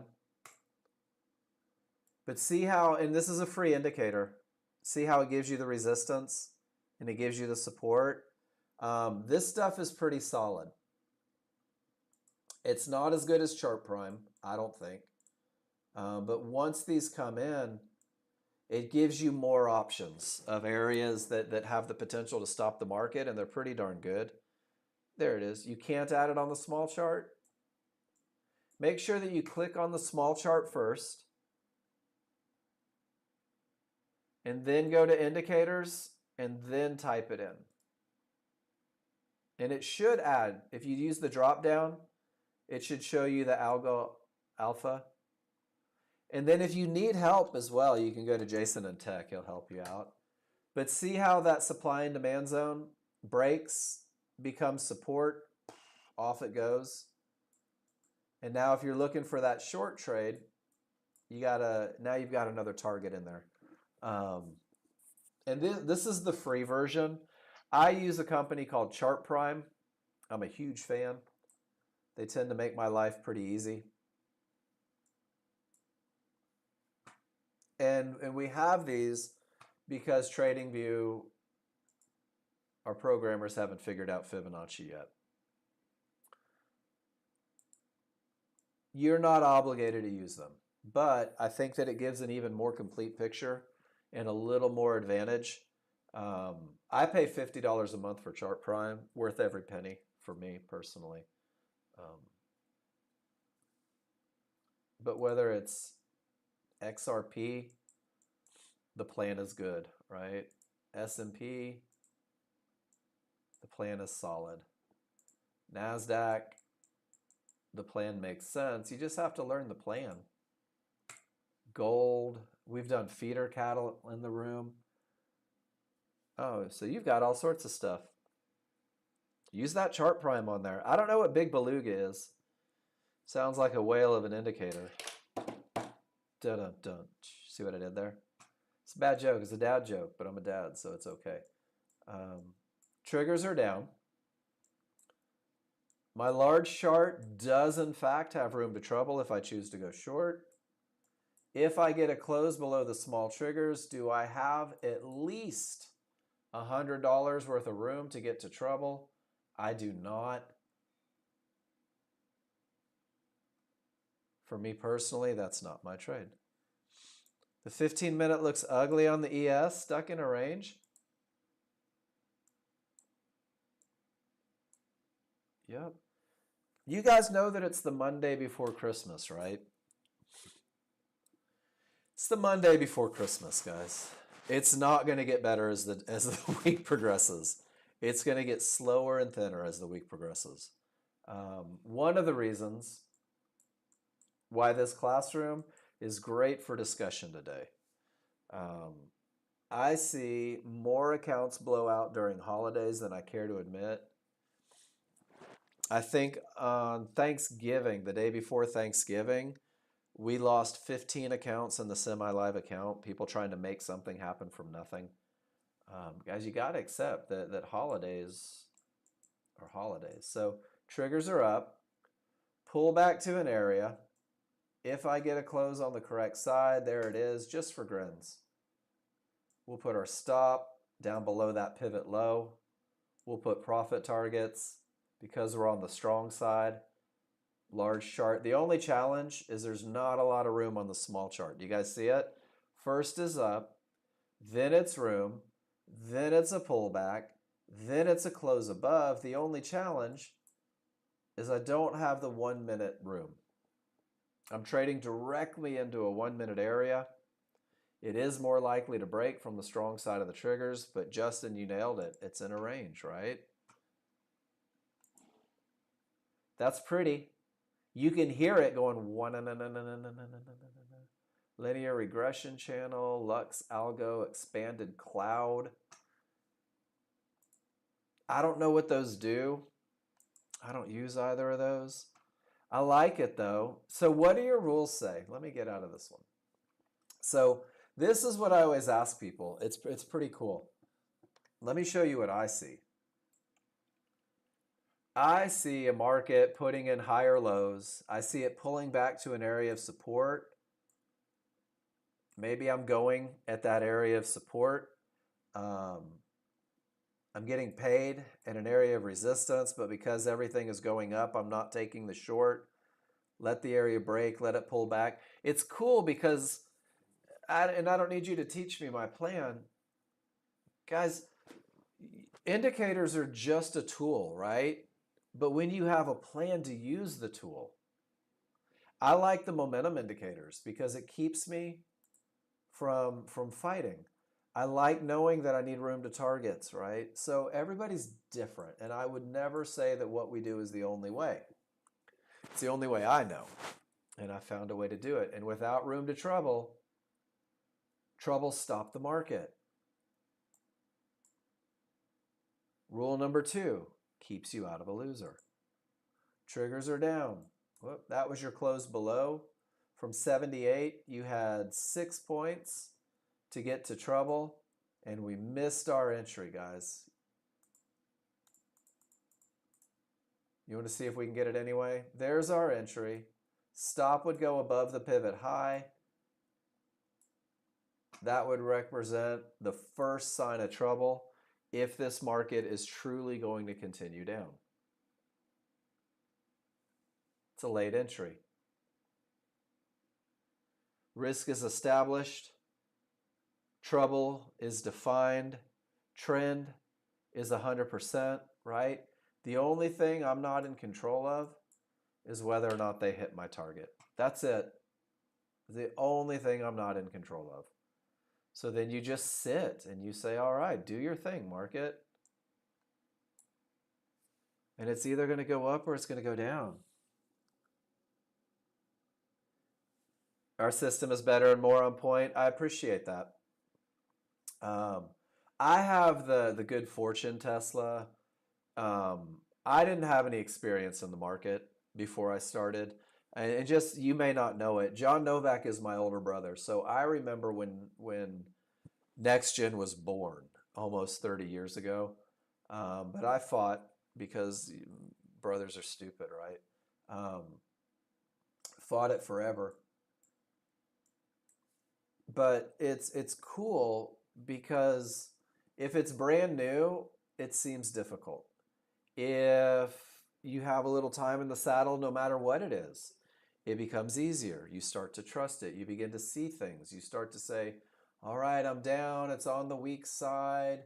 Resistance is holding. I got to close below. I'm not going to panic. Everything still says down, right? So let's see if they go down. Large chart defines that the trend is down. Large chart tells me I've got room before I hit anything solid. Large chart solid is all the way down at 64, right?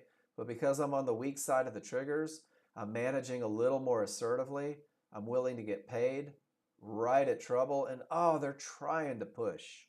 They're trying so hard to get there. But they're not there yet, right? And until something happens, I just don't care. I'm on simulator. I'm learning to take the entry. I'm learning to read the charts. I'm learning to recognize trouble. And more importantly, I'm learning to sit on my hands and do nothing until either my stop is hit. I mean, they missed us by a tick. That's grade A baloney. ES flickering up on big chart, small all down. You'll know that this is an up bar in 12 minutes, whether or not the triggers are going up.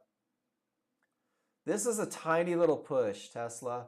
Our small chart is just a glimpse of the big picture, and we just use it to define the immediate momentum. We use it to define our entries. Large chart leads the way. Does everybody see that my large chart says down? That's it. I'll just trade down with it. Large chart has room before it hits something solid. Now, the real challenge is that it's already hit it twice. But as I'm learning the software and the methodology, my job is to take a pullback to an area, a close below small triggers, and see if they make that area again. And they missed it by a tick, but that's okay. We're going to hold this one, guys. And we're just going to see what happens. Because we're not in control of the market. The only thing we will ever be in control of is whether or not our rules are met. Oh no, I'm going to lose. Or maybe I'm not. I don't know. Too soon to tell. Nobody has ever come knocking at my door on a margin call for simulated money. Have you ever had dreams that your trading candles and lines are in the way? Justin, I've had every trading dream you could ever have. Do you know why you have it? So I had somebody tell me, you dream about things when you're unsure. As you're learning something new, your brain will try to work through it in your subconscious. And then when those dreams start to go away, it's an indication that you're starting to get confident. Someone told me that once. I wake up some mornings building lessons in my head for you guys about momentum, about path, like it's the first thing I think about in the day. I guess it's cool when you like your job enough to do that. Victor says, triggers down, pull back to the area, close inside. Victor, you took a better exit than me, right? You had it a tick above. Guys, it's the same trade. Got out of trouble because I'm on the weak side of the large triggers. It's the same trade. Victor's in it and made money. It's still a pullback to an area. It's still triggers down, right? Hell, that might even be a close below triggers. Nothing's changed in my trade yet. Phil, you caught it too. Nicely done. Out at trouble.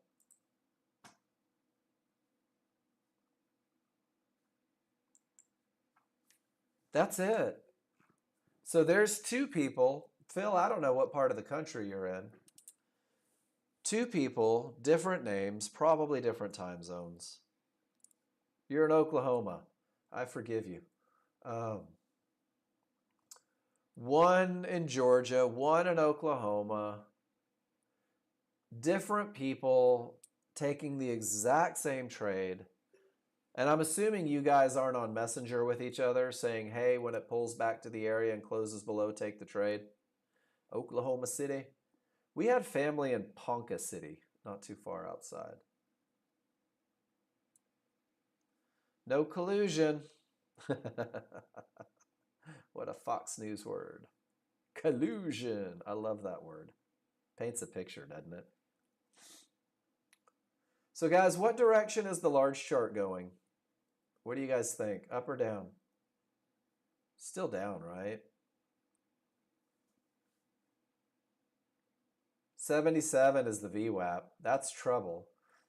So if you're still in this trade, if it missed you by a tick and you're still in this trade, what's changed? Still on the weak side, right? Still pulling back to resistance, but now all of my triggers are aimed up. Wouldn't be surprised if they got me. But my stop, let's talk about stop placement. It's going to be funny if it lets us. The buyers took over. That's our pullback. They died right there. The sellers took back over. That's our entry. So now we have another fight. Are the buyers going to make it past where they made it last time, or the sellers going to tell them no again? So far, the sellers told them no.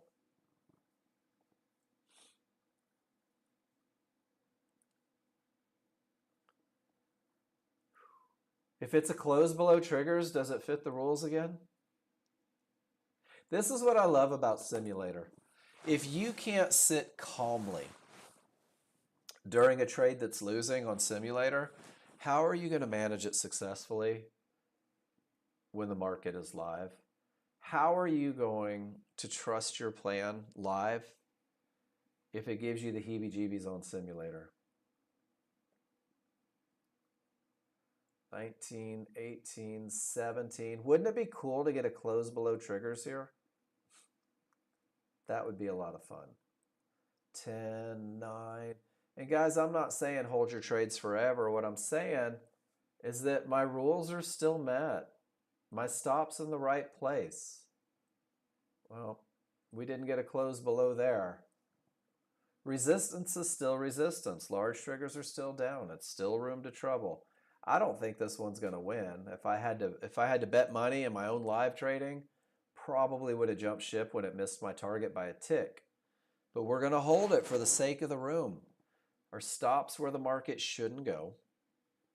There is room down.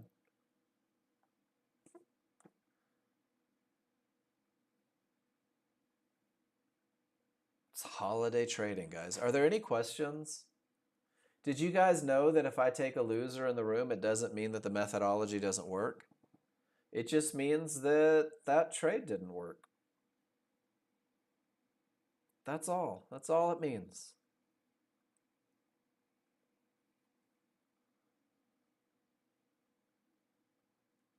There we go. They're trying to get out of that zone, aren't they? Whoa, tapped but not filled.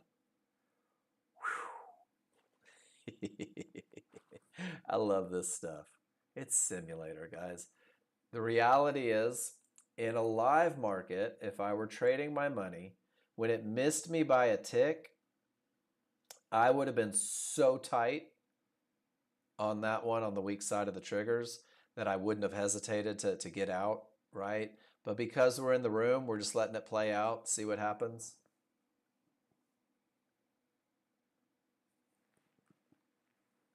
Because this is a live market. There we go. We're out. You guys want to know something cool? My kids are still going to get Christmas. Simulator. So let's go through it. And now we do this. This is the most important part. If you took this loser, this is the most important part. Let me go back and see if I followed my plan. Well, the triggers were down. So that was good. I went the right direction. I had room to targets. That's good. Rule number 1 met. Had a close below with room to targets. Okay. Do you guys see how it fit the plan? 100%. This is important. So Justin, when you're trying to decide if you need to shut down or not, now we're going to do this. What did I see? From the weak side, 1 minute trouble.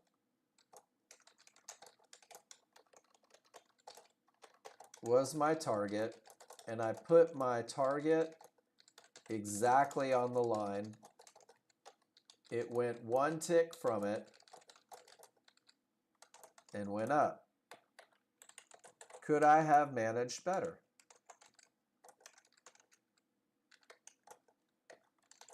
How could I have managed better? Should I have held?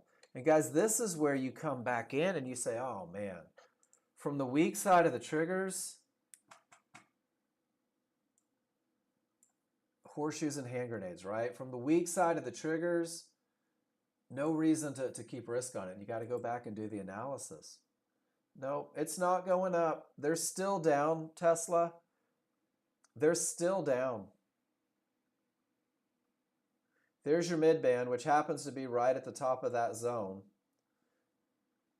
Your large chart still says down. Your large chart has room. Your small chart says up. So we're just in a holding pattern. It's too soon for longs if you're following the very basic plan.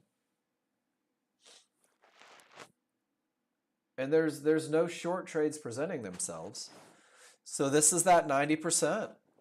This is that 90% where you just go, well, I just don't have a trade right now. I can't find rules met.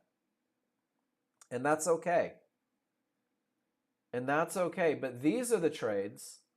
So if you went long into a VWAP, which will shut your day down. If you went long into a zone, which will absolutely kill your day.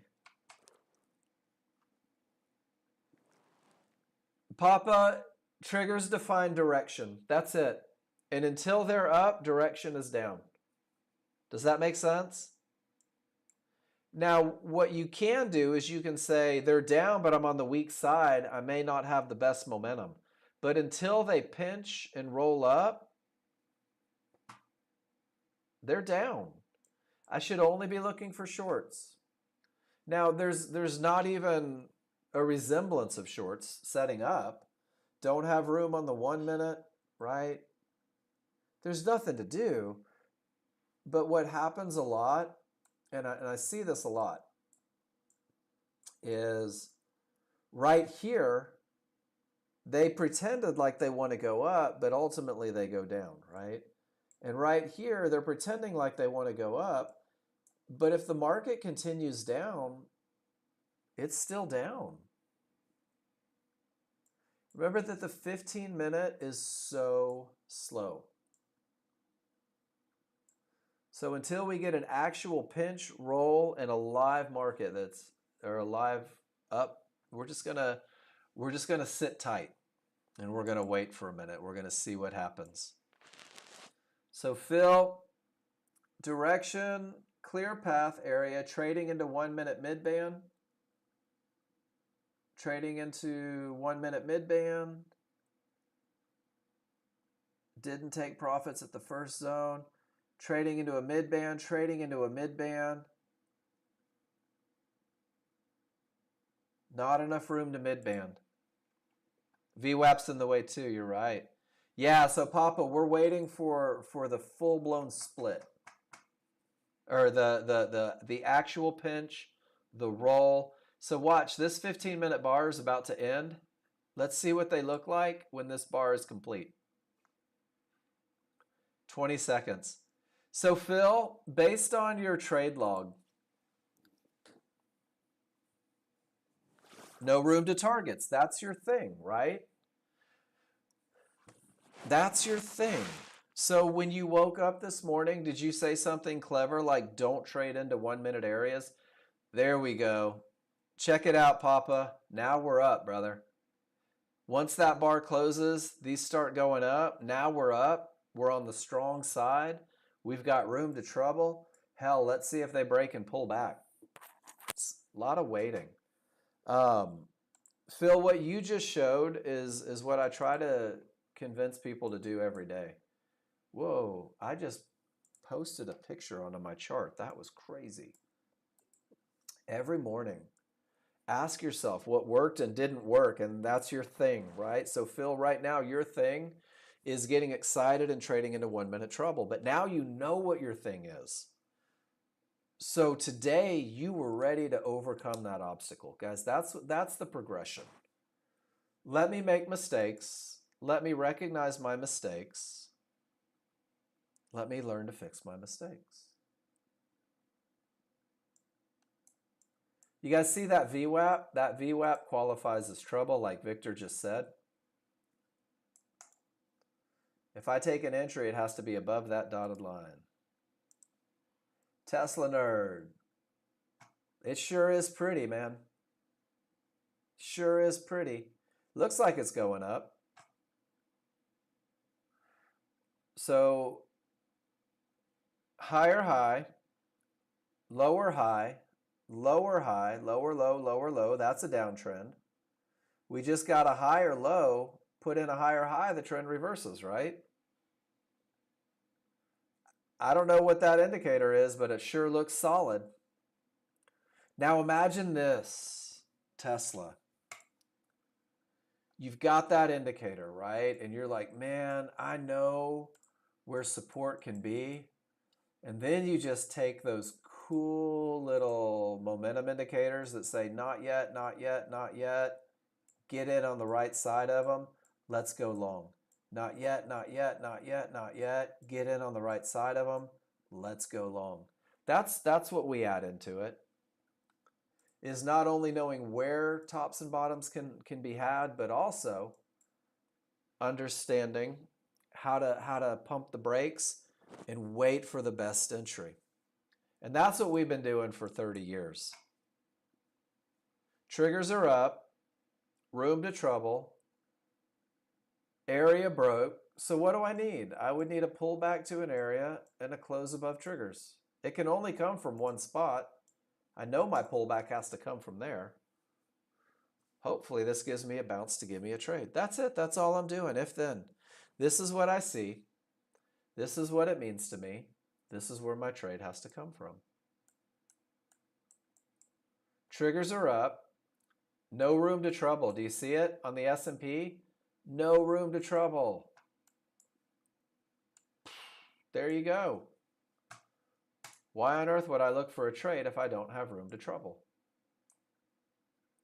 Let's see if we can Nostradamus this one.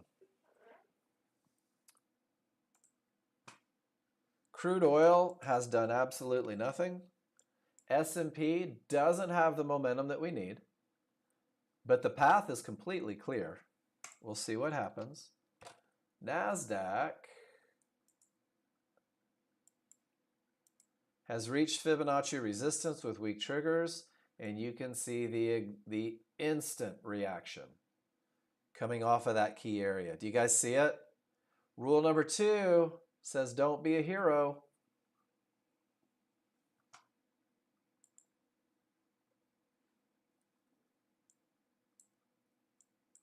TradingView, because it's a 15-minute bar, has a very different look, doesn't it?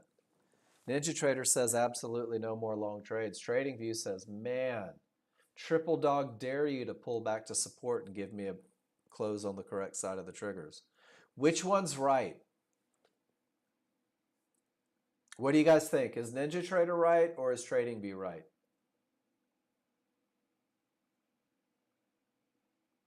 Nobody knows, right? Whichever one you're trading is the one that's right. Trade the chart you're on. My brother is unbelievably talented. And he will look at NinjaTrader and he'll look at TradingView. I can't do it. I form opinions. I'll miss the perfect long because NinjaTrader said no, and I'll take a shitty short because NinjaTrader said yes.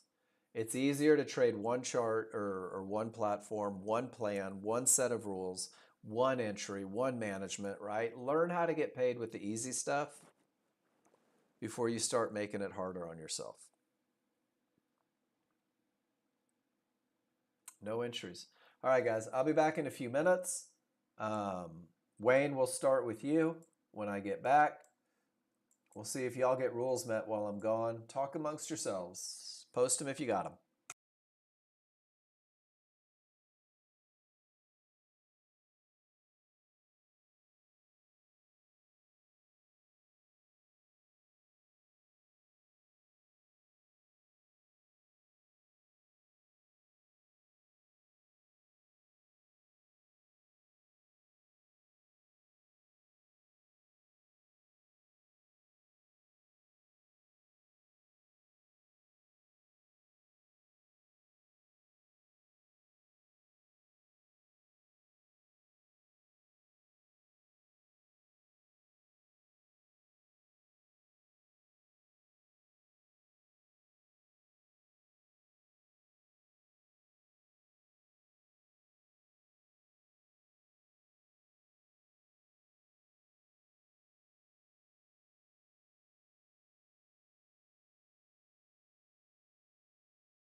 Well, we got our pullback to an area, didn't we? Triggers are up. Strong side of the triggers. There's our pullback to the area. What do we need? We need a close above triggers. If we're going to take a shot at the long, we need a close above triggers. Haven't really had it yet. We did there, I suppose, but there was no room. You only had 2 points to get there. We'll come back and look. Wayne, what did you do? Trend trade, trend trade, trend trade, trend trade. Trina putting on a show. Momentum, momentum, momentum. Aggressive management, momentum, momentum. Nice job, Wayne.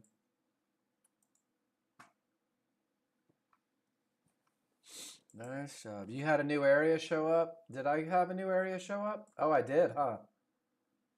Because we were looking lower, weren't we?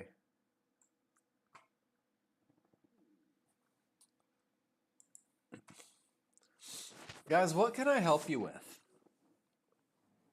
One of the great things about what I do is I've seen it. That's okay. A bunch of trend trades and they worked, right? A bunch of momentum trades with the direction of the trend and they worked, Wayne. I love that you do the analysis after the fact. What did I do? How did it work? What did I do? What didn't work? What am I going to fix tomorrow? And if you learn from your mistakes, things are good. Trina did it. You did momentum. Trina did trend trades. I love it. All right, we got 30 seconds, don't we? 27, 26, 25.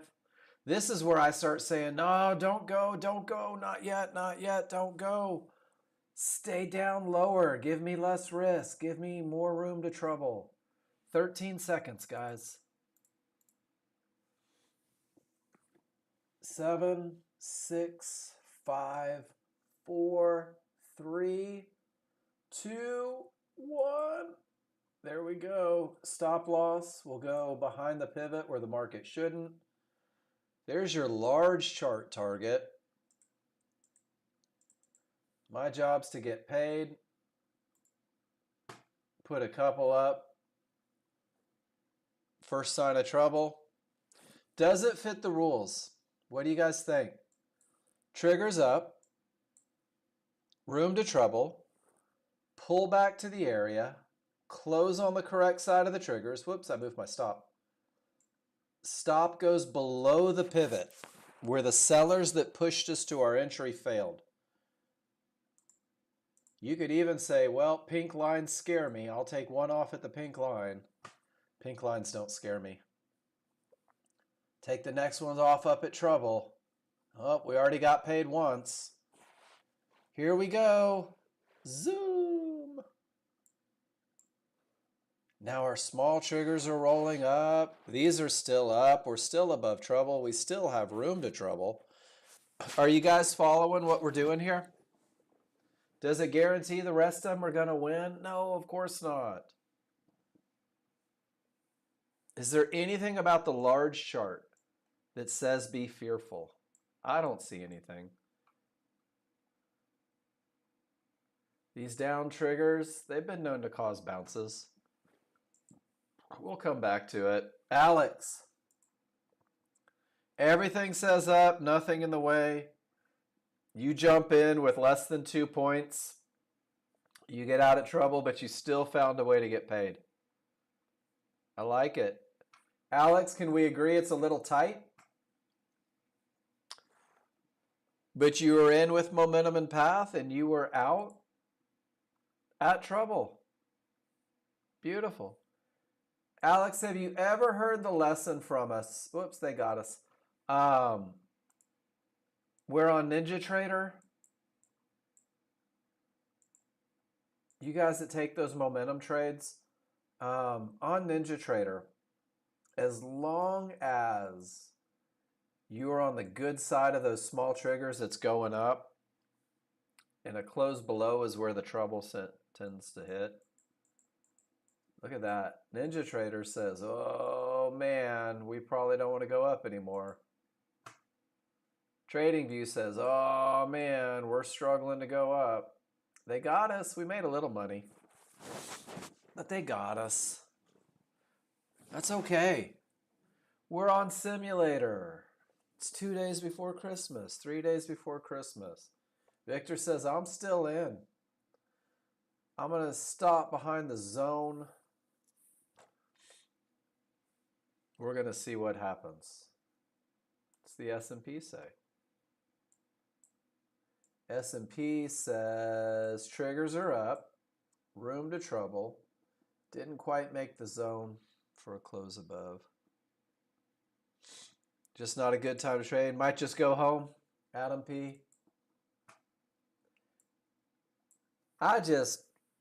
For me, I prefer not to trade on the holidays. You might get some good ones in there. I think you have to manage a lot more assertively. I think the holidays is a great time to be on simulator. I think the holidays is an awesome time to go through and review your plan, to post pictures, to do historical study. I think that's good use of the holidays, or even better. I have, Phil. It is slower than molasses in January. Crude oil, especially today, because crude oil's not doing anything today. Let's go look. Oh man, hold on. Let me get my chart primes on there. We'll do this.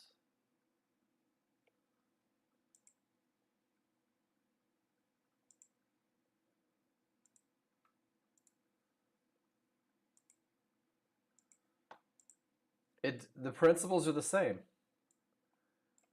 Sideways market's a sideways market, but the triggers are up.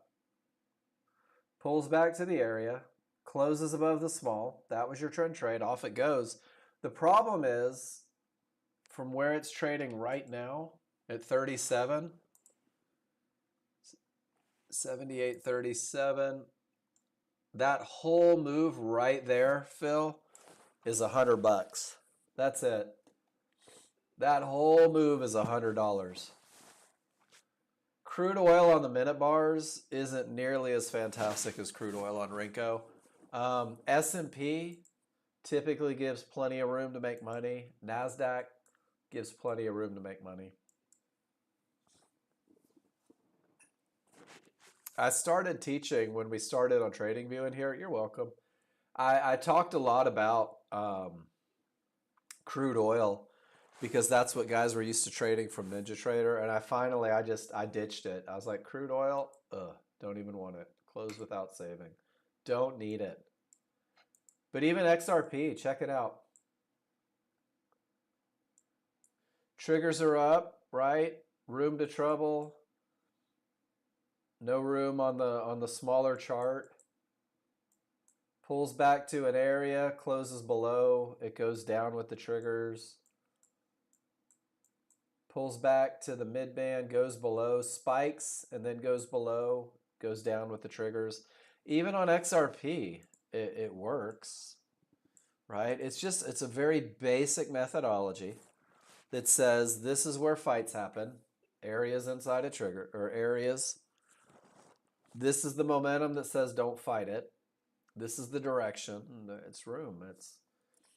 It's almost too easy. Did you guys know that I got a phone call once from a gentleman that told me I was full of shit because there's no way a methodology could ever be successful with only 3 rules? I love those phone calls. There is absolutely no way you could tell me that with momentum and even the potential to break, that you could ever pinpoint with only 3 rules where the market is most likely to bounce and continue with the direction of the trend. And even as ugly as that is, it worked.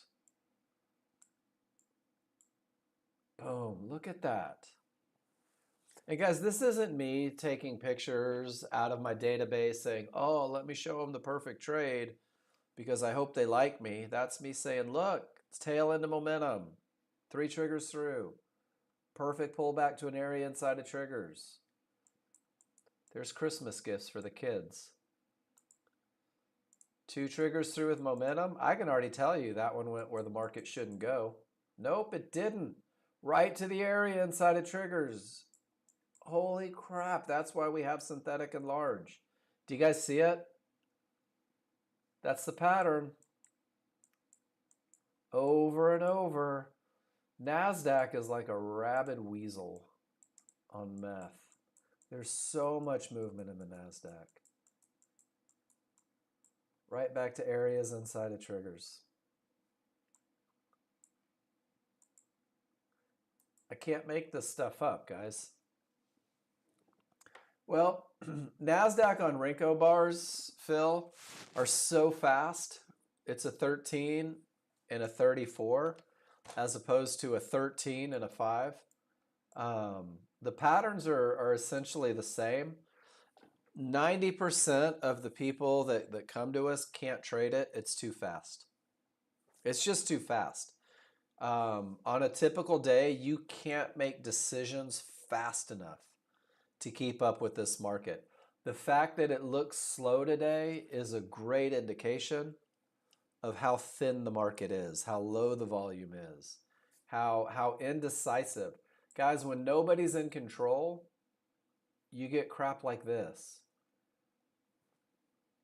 This becomes very difficult to trade. It really does.